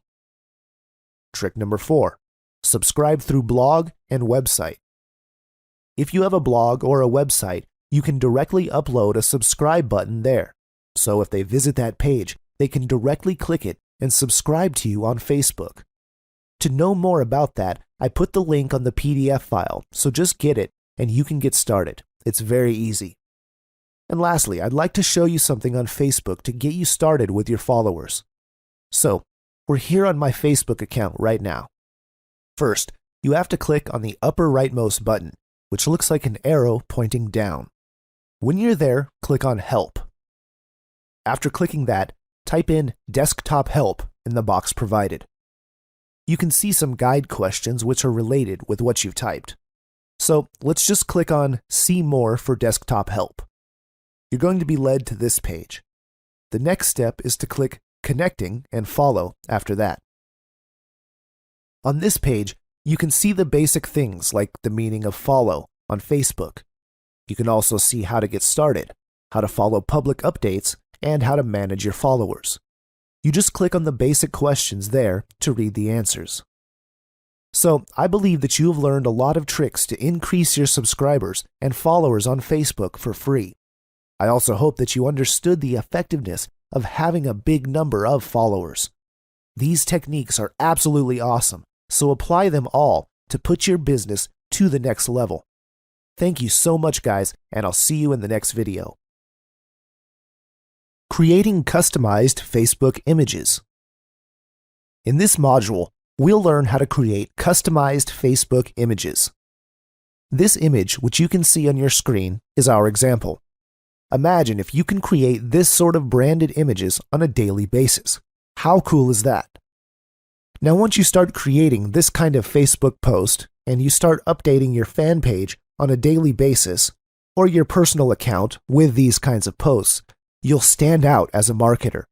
Not only that, you can also start attracting a lot of people because people see you as someone who is different in a positive way. In these images, you can put famous quotes or some kind of daily tips. And also, if you're smart enough, you can slip your Facebook fan page, your website, and your company details, like website URL, just to attract people towards your opportunity. Outsourcing someone to create these kind of images could easily cost you $5 to $15. But today, I'll show you how to create these kind of images free of cost. We're going to use www.canva.com. And you'll be able to create beautiful images very easily. Now, let me quickly jump in Canva and show you. Once you click on Canva, you'll see an area which says Create a Design. And under that, simply select Facebook Post. Once you do, you'll be taken inside the back office of Canva, and you'll see a lot of designs at the left side of the screen already done for you, just needing a little bit of customization on your part. The cool thing is, the size of this image is already optimized for Facebook, so no need to worry about changing anything there. Now, Let me show you this example because I love this particular picture. Once the picture loads, you just have to click over the area you want to change. In this example, let's start with the text. Let's say I want to use this image for a course called Facebook Enigma. Let me just type Facebook Enigma over here. In your case, you could be putting some quotes or quick tips here. Then, if you want to change this portion over here, just move the cursor over here and type the content you want. If you want to add a website URL, just click over the text area you want to put it, and then edit.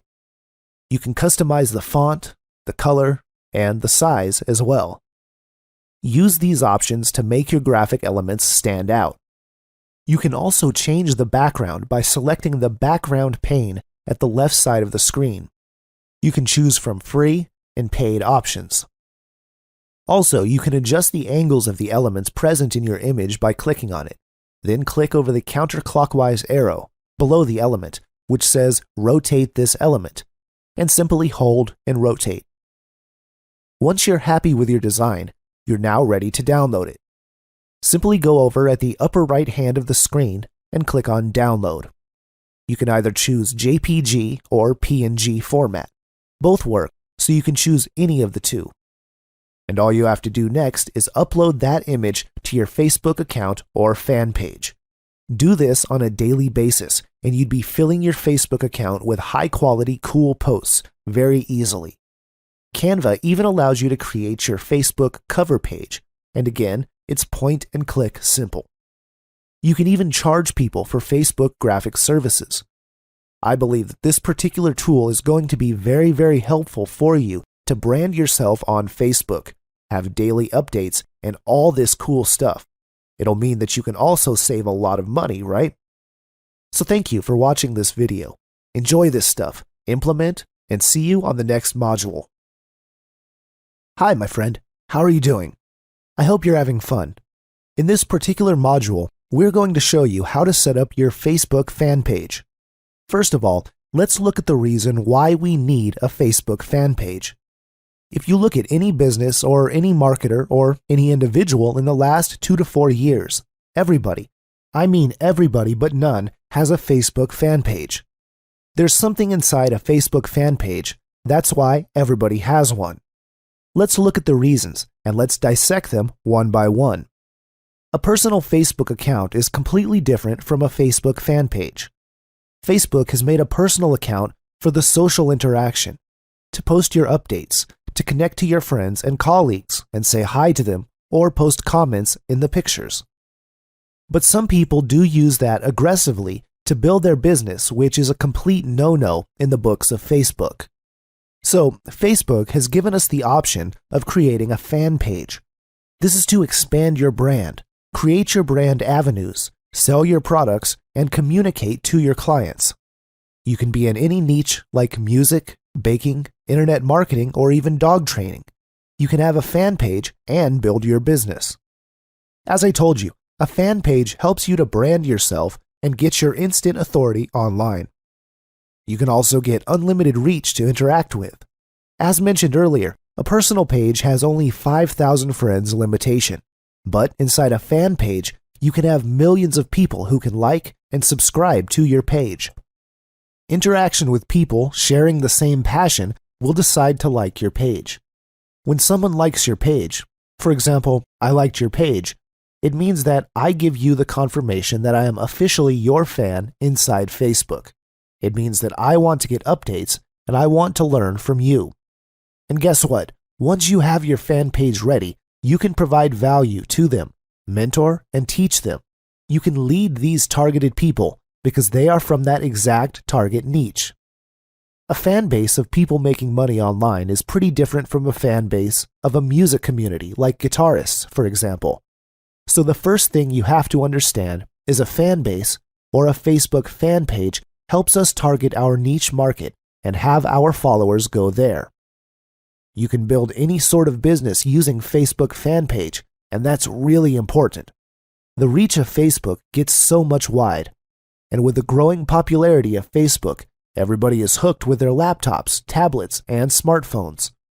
You can be in any business promoting your own products. You can be a party coordinator, a real estate company, or an online marketing company. You can have a Facebook fan page to promote your business. Why? Because Facebook targets people's interests and their behavioral activities.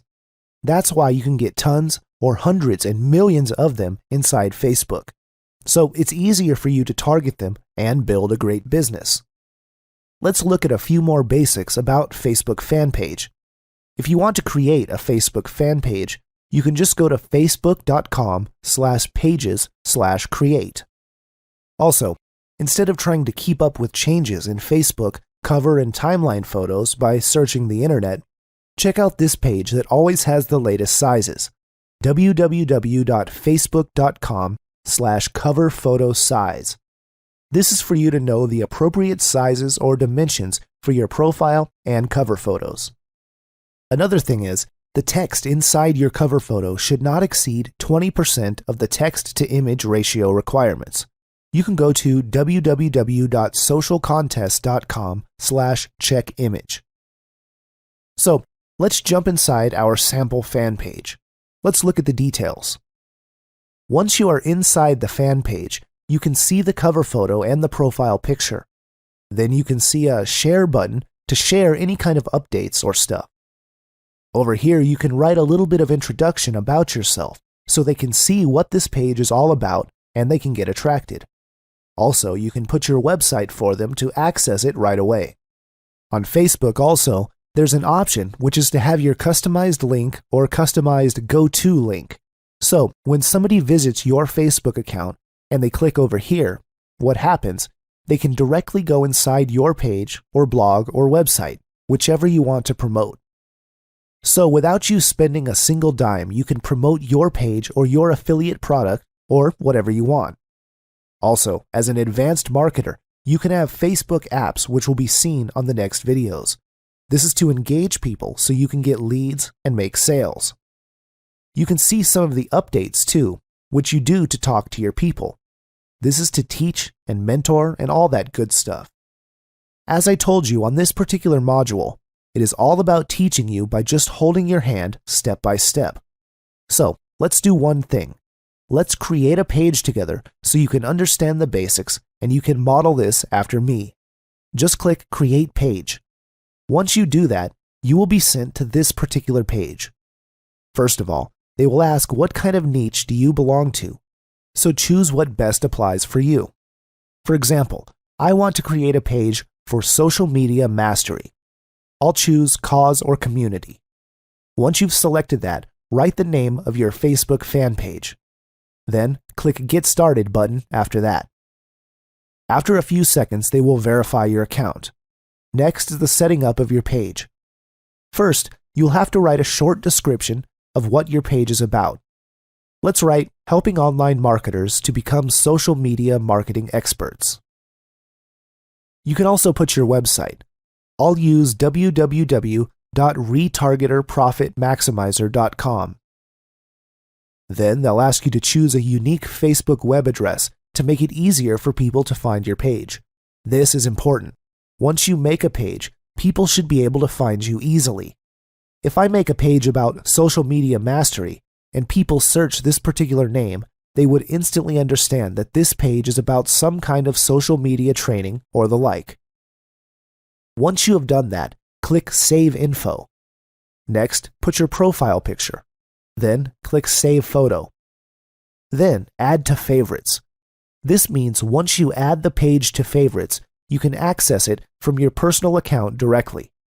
Then it will ask you to give your preferred page audience. Facebook is asking you now what kind of organic audience you want for your page. This is one of the most important steps once you start creating your Facebook fan page. Depending on what kind of niche you are building, for example, Pitbull Lovers page, is completely different from online marketing or social media mastery page. So I just keep locations and all these blank for now. On interest, let's write online marketing, online traffic or internet traffic, social media. Since I am building a social media page, I'm trying to search for topics like Twitter marketing, LinkedIn, Pinterest, and Instagram. So we got the kind of ideas that we're looking for. Then you click Save. It will show you that your account has been verified and will take you inside your new page. You can already upload your cover photo and profile picture here. You can outsource or create your pictures through canva.com like what we did in the last video. Also, you can create your call to action. Remember, in the beginning of this video, I showed you how to create a call to action for your fans or people who support your page. They can go directly to your fan page and can be one of your leads or subscribers. Or you can sell a product. We have done these basic things, so I believe by now you've got an idea on how you can create a page inside Facebook and what the important elements are. If you haven't made a Facebook fan page for yourself, get it done now. Watch this video again and get your fan page done. Let's do it, guys. It was nice making this video for you, and I believe that you're excited by now. And this is going to become better and better as we proceed. So guys, I'll see you in the next video. In this video, we're going to see how to create or how to use Facebook apps or Facebook applications for generating targeted leads and sales. This is a bit more advanced topic, and if you're someone who is just starting off as a Facebook marketer, do watch this video very, very closely. And if you were to watch it twice, you should be good to go. So let's get started. The Facebook applications are one of the ninja tools to get noticed and generate leads and sales in return. You can create a maximum of 10 applications like these for your blogs, YouTube channels, business opportunities you promote, or affiliate products you want to sell. The cool thing is that Facebook applications are not being used by many marketers. Either they do not have any idea how to work with them, or even if they have, they're not using it effectively. But once you know how to use them for your business, you will be generating targeted leads and sales for completely free of cost, for which your fellow marketers will be spending thousands of dollars. So how cool is that? So let's quickly jump inside our sample Facebook fan page and show you how this looks like. So let me scroll it down so you can see this app section. So when someone clicks over here, they are directed to the CAPTCHA or sales page. You can have a maximum of 10 apps like these about your affiliate offers, business opportunities, or any kind of social media like YouTube and blogs, all these kinds of stuff. The cool thing is that once you have the application set up like this, this never looks like you're selling. This looks like some values, so people come over here to the page and they automatically click over here and they enter into your funnel. To create an application, you have to come to your personal Facebook page because you cannot create an app from your fan page. This is very simple. Just go to the search area and type WooBox Custom Tab. Just click on this and you'll be taken directly to this particular page. You have to click on the Install Page tab button. Once you do so, WooBox will ask you which Facebook fan page you want to install this tab. You have to select your page and click Add Page tab. That's it.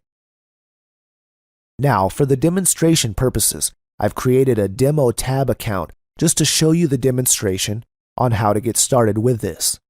So first, let's log in to a sample fan page to show you how to set up your first app inside your Facebook fan page. When you scroll down, you can see this particular section on the left which says Apps. As an admin of this page, I'll click on this, and once you do so, you will be taken to this page where you need to click the Configure Page tab button. Once I click on that button, they will log me out of Facebook. Then, they will take me inside WooBox, which is the application through which we're going to set up this app. Click the Switch button, and I'll switch to my personal account once again. So I'm inside WooBox now. You can see the back office of WooBox. Here, I can just easily start to set up my application. Let's set up the URL here, and once you're done, click on Save Settings. Every step inside WooBox should always be saved in Settings so that your steps are saved automatically one by one. Next, I select the Redirect, where I want to redirect my fans once they click on this tab. Then I click on Save Settings. Let me show you the basics first, and then I'll show you some advanced stuff, which we can do with this. Click on Image, then select Image.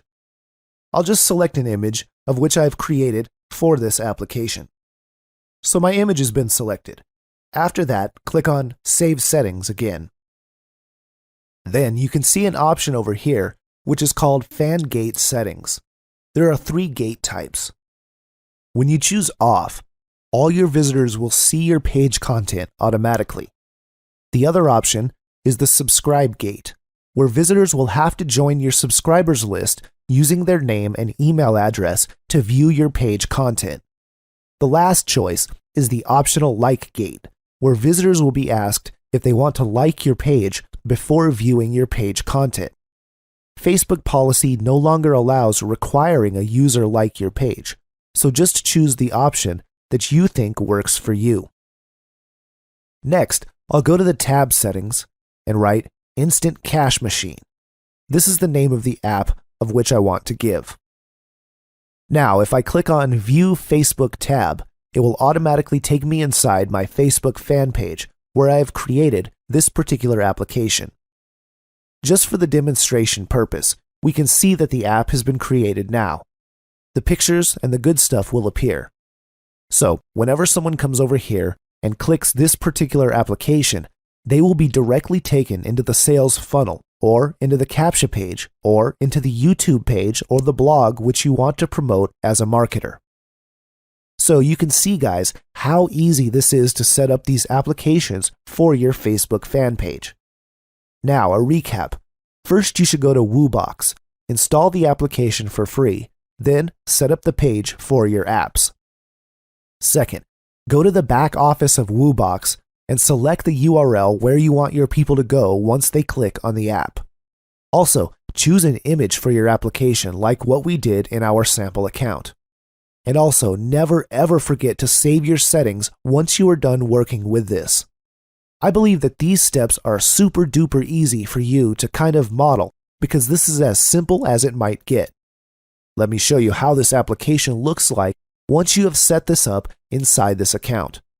You've seen the entire process, and here you can already see the application. This is looking cool, and this is running. Now, if someone clicks over here, it will go to the desired URL, which I've just created inside this particular application. It is a very easy guide to set up this sort of apps. There's no difficulty whatsoever. But if you are stuck, just watch the video once again, and you should be good to go. I believe you understood how you could create these applications. So nice sharing this topic. This is a ninja technique. Use this stuff and set up applications for your account, and you will become like a Facebook ninja in no time. I'll see you next time.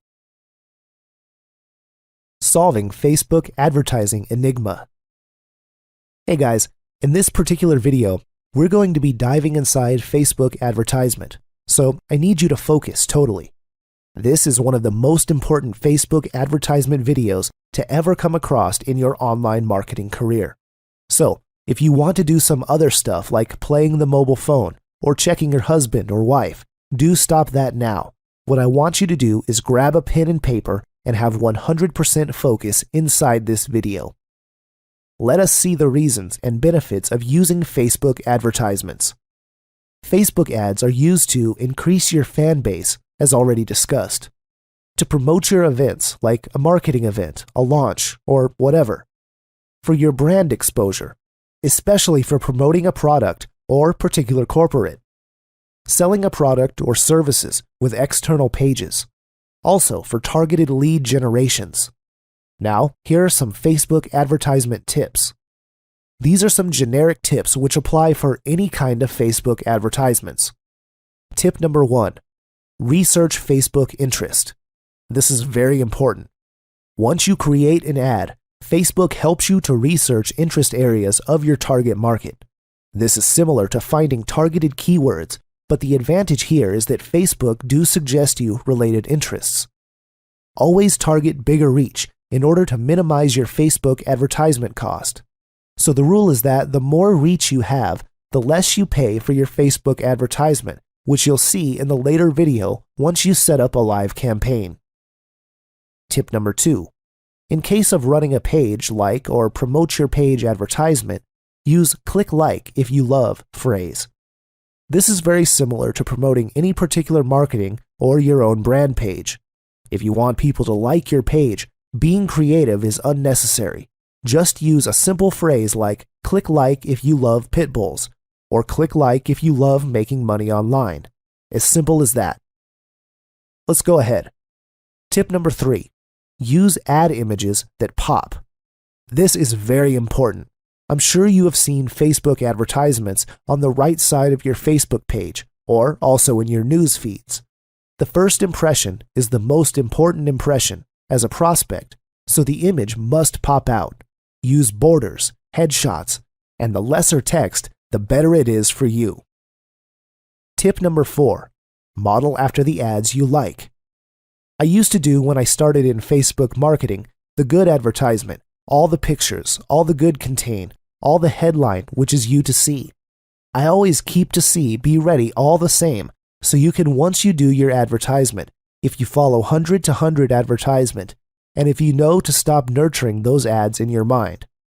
Now, once you set up your own advertisements, they always appear in your mind, and you can set it or model your advertisement after them, or you can go to a library and always search or look after those ads and kind of set it after that. Anya Kanu? Tip number 5. Test small. Now remember, once you set up a Facebook advertisement, even if how ninja you are or how cool you are as a marketer, you need to test the advertisement.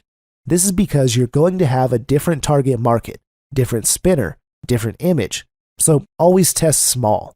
Start with a budget of $5 per day because it will do less and it's cheap. The more money you give, the more Facebook consumes.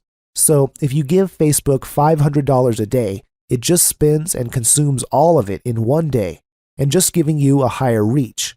But once you give them lesser amount of money, Facebook will be very choosy in showing your ad to people. You can also test 5 or 6 different kind of images with different kind of text and headlines to see which one is performing better. Next is tip number 6. Pause losers, scale winners. If you run 5 to 6 ads simultaneously, test them and see which ones are performing well and the ones that are not. Pause the ones which are not doing well or tweak them and always scale up the winners. You can go up to $20 to $50 per day if they are doing good and if they are giving a good ROI to you. Now, as I told you, when you create an image, always have a clear headshot and try to have a border to make the image pop out. Here's an example which I did for one of my products. So you can see a nice image with very little text. Then I have a nice border over here, so it kind of pops out once the ad runs. Here's the thing. If you are a marketer who is just getting started and all excited, always be honest in Facebook advertisement, because marketing is all about honesty and sincerity. It is not about faking things. So if you're using an image or a headshot, use your own image because 2 things are going to happen.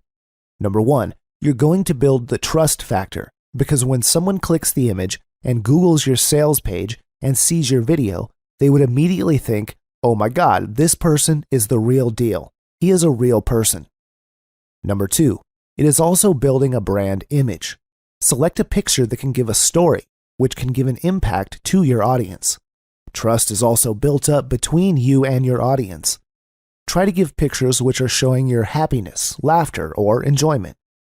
No one likes to see a grumpy face because who wants that?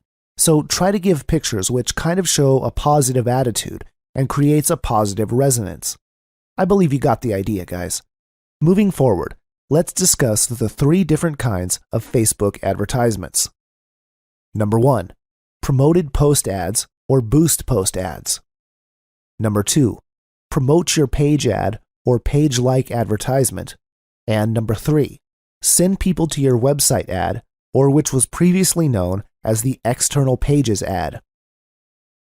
First, the promoted post ad is a very focused strategy. It is used to promote a status update on your wall or turning that status into an actual ad.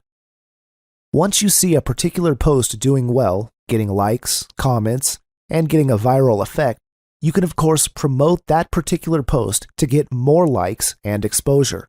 Your brand image will also get built up. Plus, what happens once you promote a Boost Post ad? It secretly puts some kind of link for your sales or capture page. It automatically includes the like, share, and comment buttons, which is nice. And the best part is, it's super duper easy to set up. If you have never done any Facebook advertisement before, or you feel kind of scared, try this, guys. It doesn't require any kind of copywriting skills. Nothing is really required. Just follow the steps, and you can be setting up your first Facebook Boost Post ad. Let me quickly go inside one of my fan pages, and let me show you how to do that. So here, you can choose a post you want to boost. Just click the Boost button over here. Then, Facebook will ask you what type of audience you want your post to be shown. This is great, especially if you have a small number of fans. So what I can do is select an audience here to reach a bigger number of people who can see this ad. You can also edit the location. Once I do that, we can immediately see that my reach has increased. If you are someone who is just getting started and still doesn't have any kind of likes in your Facebook fan page, you can also select people you choose through targeting. In here, you can edit your audience so you can target specific people. You can add the countries you like here, what age range, their gender, and interests. You can see that Facebook automatically gives suggestions while you are typing. Then click Save, and that's how easy it is. So here's the recap. You can either select the people who like my page or the people who like your page and their friends. You can also choose the duration of the ad and your payment method, and all the good stuff. Then, they will show you how your ad is going to appear both in the desktop and mobile newsfeed. The like, comment, and share button is going to appear below it too. I believe that this is enough to give you the understanding about Boost Post ads and how they are going to work for you. So guys, nothing difficult over here. Just try to do your fast Boost Post ads and send a testimonial of yours. You're ready for that. I believe you are now really enjoying this topic, and I'll see you in the next video. Promote your page ads. Let us continue inside the Facebook advertisement. In the last video, we've discussed about Boost Post ad. In this video, we're going to start with Promote Your Page or Page-like advertisements. We've now seen how we can create a Facebook fan page. So in this video, we'll see the advantages, the methods, and the benefits of promoting your Facebook fan page through Facebook advertisement. First of all, Facebook page-like ads are used to increase your Facebook fan base quickly. Obviously, you can go inside your niche and you can increase your fan base exponentially. Ability to like your page from one click. Your prospect or your target market can like your page. After liking, they will begin to see your posts in their newsfeed. They'll start seeing your posts, your photographs, and your updates on a daily basis in their newsfeed. Obviously, just great for brand building. Questions typically work good for engagement ads. The goal is to get like and fan. So, what we'll do next is we'll go quickly inside my Facebook account, and we'll see how we can set up a Facebook fan page or a Facebook like ad quickly. First, we should go to Facebook Ads Manager, which is located here on the left side of the Facebook screen. It'll load up for a few seconds. You can also do this through your Facebook Power Editor, but since the Facebook Ads Manager is simple to work with, I'll show it through this particular method. The next step is to click on Create Ads. Then, you need to choose the objective of your campaign or your ad. For our demonstration, let's choose Promote Your Page, since our goal is to get likes for our page. After that, Facebook will ask you which particular fan page of yours you want to promote, or you can also enter the URL. After choosing the page, the next question is, who do you want your ads to reach? That means they are talking about your target audience. This is the most important thing, so you have to set up your audience or your target market correctly. Now, you can choose your custom audiences, but I'll keep that blank as for now. In locations, let's put 5 English-speaking countries, which are the United States, United Kingdom, Australia, New Zealand, and Canada. We can get a high reach by choosing these countries, and since English is our universal language, it is easy for us to connect and communicate with them. You should also include your home country, because you can also get a lot of audience here. Next is age. Let's keep it blank. Language, let's keep it blank. Here is important. Interest. In this particular page, which we want to promote, it is about making money online. Depending on the niche that you want to promote, you have to set this up. Let's put make money online. Let's also put online lead generation. Let's do one for online marketing. There are a lot of target people, so you just need to choose properly. So, you can see that we are increasing our potential reach over here. And as we have said before, the wider your reach is, the more number of people you have, which is totally better for you. And once you have input some keywords in there, Facebook is also going to help you by giving suggestions, which you can browse too. In behaviors, let's keep it blank for now. Next, under connections, there's Facebook pages, which is also very important, so you have to set that up appropriately. You could also exclude people who like your page already and add some more pages for that. But for our demonstration, I'll leave it blank. Moving on, you can choose your daily budget. You can choose $5 to $10 per day, and you can also set up the schedule of your ads. After completing that page, click on Choose Ad Creative. Nowadays, Facebook offers you 2 kinds of setup. One is your image setup, and the other is video. If you choose the image setup, you can upload your own images. Choose images from your Facebook page or from the stock images. On the other hand, if you choose the video setup, you can upload a video or choose from your library. You can also create a slideshow if that is better for you. Next, what text and links do you want to use? Inside the text box, we could write, helping you to become online marketing experts instantly. So you can see the ad preview on the right side of our screen. Then, let's check the advanced options. We could add a nice headline there. Usually you could just write the name of your fan page, so let's put it there. In the landing view, let's just keep it blank. So we're almost done with this. The good thing is, Facebook always gives you the ad preview at the right side immediately. You can see how it looks in the desktop newsfeed, the mobile newsfeed, and in the desktop right column. They all look different in each preview. So you also have the option to remove it if you don't like how it looks. I believe I have given you enough knowledge on how we can set up a Facebook page like ads. First, select the page you want to promote. Give a campaign name. Choose your locations, including your own country. Choose your interest very, very carefully. Then, you can exclude the people who like your page. See your target potential reach and set up your daily budget. You can even put ad set name also. Then, you can select your image or video and put your text and headline, which will all appear on the ad preview on the opposite side of the screen. Another cool thing which you must do, you have to create 3 or 4 sets of different ads with different images and headlines. This is to see which one is performing well and which is giving you the highest ROI. I believe we have discussed how to create your own Facebook fan page well enough. I hope you are enjoying this stuff, guys, as much as I enjoyed making the video. In the next video, we will make another Facebook advertisement, which is called the External Pages ad. This is where we will learn how to promote your other pages, other affiliate offers, or other pages through Facebook ads. Stay tuned, and this topic is going to make you super duper ninja. See you in the next video. Hey guys, this is one of the most innovative and cutting-edge marketing tools which has come across Facebook. It is known as Facebook retargeting or Facebook remarketing. Let's dive into it and let's look at what it's all about.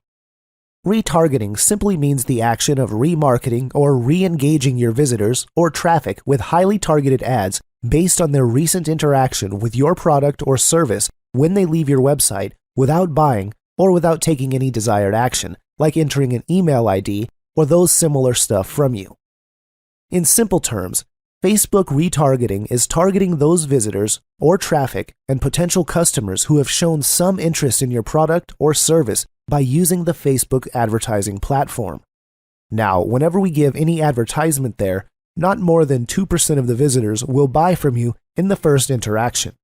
What's more important is that not more than 30 to 35% of the visitors will enter their email ID, their name, or details, which means that potentially you are losing 98% of people who are leaving your website without buying, or the rest 60 to 65% of people are not even entering their email ID. So you are losing the chance to interact with them in the future. But guess what?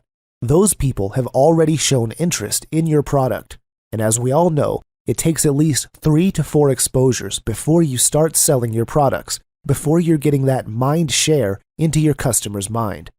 So with retargeting, you are actually targeting those potential customers who have already shown interest into your product or services. You are already 10% better than your competition. That's the reason why Facebook remarketing has become a big phenomenon in the recent times. Why? Because this gives you the power to remarket or retarget those precise customers, those target audience who has already shown interest into your product or services. And once you market to them, of course, your conversions are skyrocketing. Your low conversions are of proportions, and that is why this is so important nowadays, and why people, especially marketers, are going crazy about this particular technique of marketing. Let's look at a graphical presentation. A visitor, which is this particular lady, number 1, comes to your website. They learn about your product, but leaves without purchasing. It might be because the bell has rung, or the dog is barking, or the child is crying. Not necessarily that they want to leave, but inevitable situations happen sometimes, and they just get defocused to do something else. Now, what happens to Facebook remarketing? Facebook displays your ads to those specific users who left your website, bringing them back to buy. The cool part of that, they don't have to stay into that particular offer for a few seconds or a few minutes. Even if they just stay for a nanosecond, which is a fraction of a second, still they are hooked inside Facebook Remarket too, and that's absolutely cool. Now, here are some facts about Facebook retargeting. Why do we want it so bad? Why are people going mad about it? Why do we have to have a complete module on Facebook retargeting? And why should you absolutely master it as a marketer? Once you do that, you can be a champ at this. Number 1, it increases your brand awareness by positioning your brand on top of prospects' minds, almost like magic. The data shows that 43% of companies use retargeting for brand building. Do you think they're fools for doing studies on their market and on their competitors? That's why the corporates use retargeting or remarketing for brand building. Number 2, it converts visitors who leave your website and never came back. As I told you in the beginning, 98% of visitors leave your website without taking any action. New visitors take at least 2 to 4 exposures before they actually make a purchase. So, retarget marketing not only helps you to get into the mind share of your target customer, but with repeated exposure of your product to the target market, to the interested customers, you actually get it to correct it. Number 3, 11% of brands use retargeting to hijack their competitors' traffic and sales. And that's ninja as a marketer. And guess what? You and your competition do have a similar type of advertisement, right? But because you do retargeting, which has crazy little techniques, you can be hijacking your competition's traffic. You can also be hijacking sales from your competition, and they don't have any single clue how did they lose customers. Number 4, 57% of Facebook retargeted emails get opened and clicked, thus leading to sales. Of course, when people click on your advertisement, when they click on your emails, obviously they do buy, and you make sales. Number 5, 2 out of 5 leading marketers in the industry have dedicated budget every month for retargeting and use this strategy aggressively. I'm talking about elite marketers, so they maybe are the top 1%. These are the people who understand conversions, leads, and sales. They understand about the cutting-edge technology, and they have the mechanism or software to analyze their conversions. Without these guys, you cannot start and have this business because you have to grow with the time. You have to understand what's new and what's happening now, not what used to happen 5 years back, but what's happening now. Let me give you some real examples using my Facebook. Now, I visited one advertisement here. So once I visited this website, I stayed for some time, but for some reasons, I did not purchase from them. Once I came back, immediately they tried to get me back into their website. Another example is this. This page is used to build sales page or squeeze pages. And the moment I came back, I could see that I'm being tracked inside one of their pages. How cool is that? So now you might be thinking, yes, this happened to me, and you have the aha moment.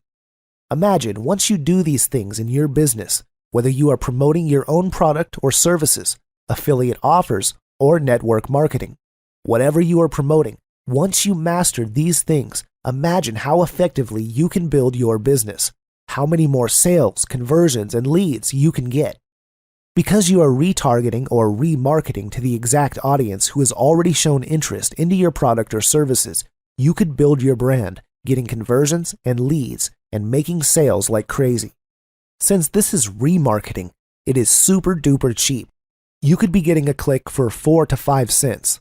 5 cents. How cool is that? Why is it cheap? Because you are already marketing to a small target market or audience. So with retargeting, you not only get to convert your offers, increase your sales, get more leads, which you are losing, but this is also one of the cheapest ways to advertise your business. On the next video, I will do something good for you, and you will love me for that. I'll be making a video where I'll show you the exact steps and an exact case study of how I am creating a Facebook retarget marketing, and you can pretty much copy the same. There is no more available in the market, and the marketers who know this will never ever share it to you, and that's for sure. So thank you so much, guys. I have tons of fun making this particular video as always. See you in the next video.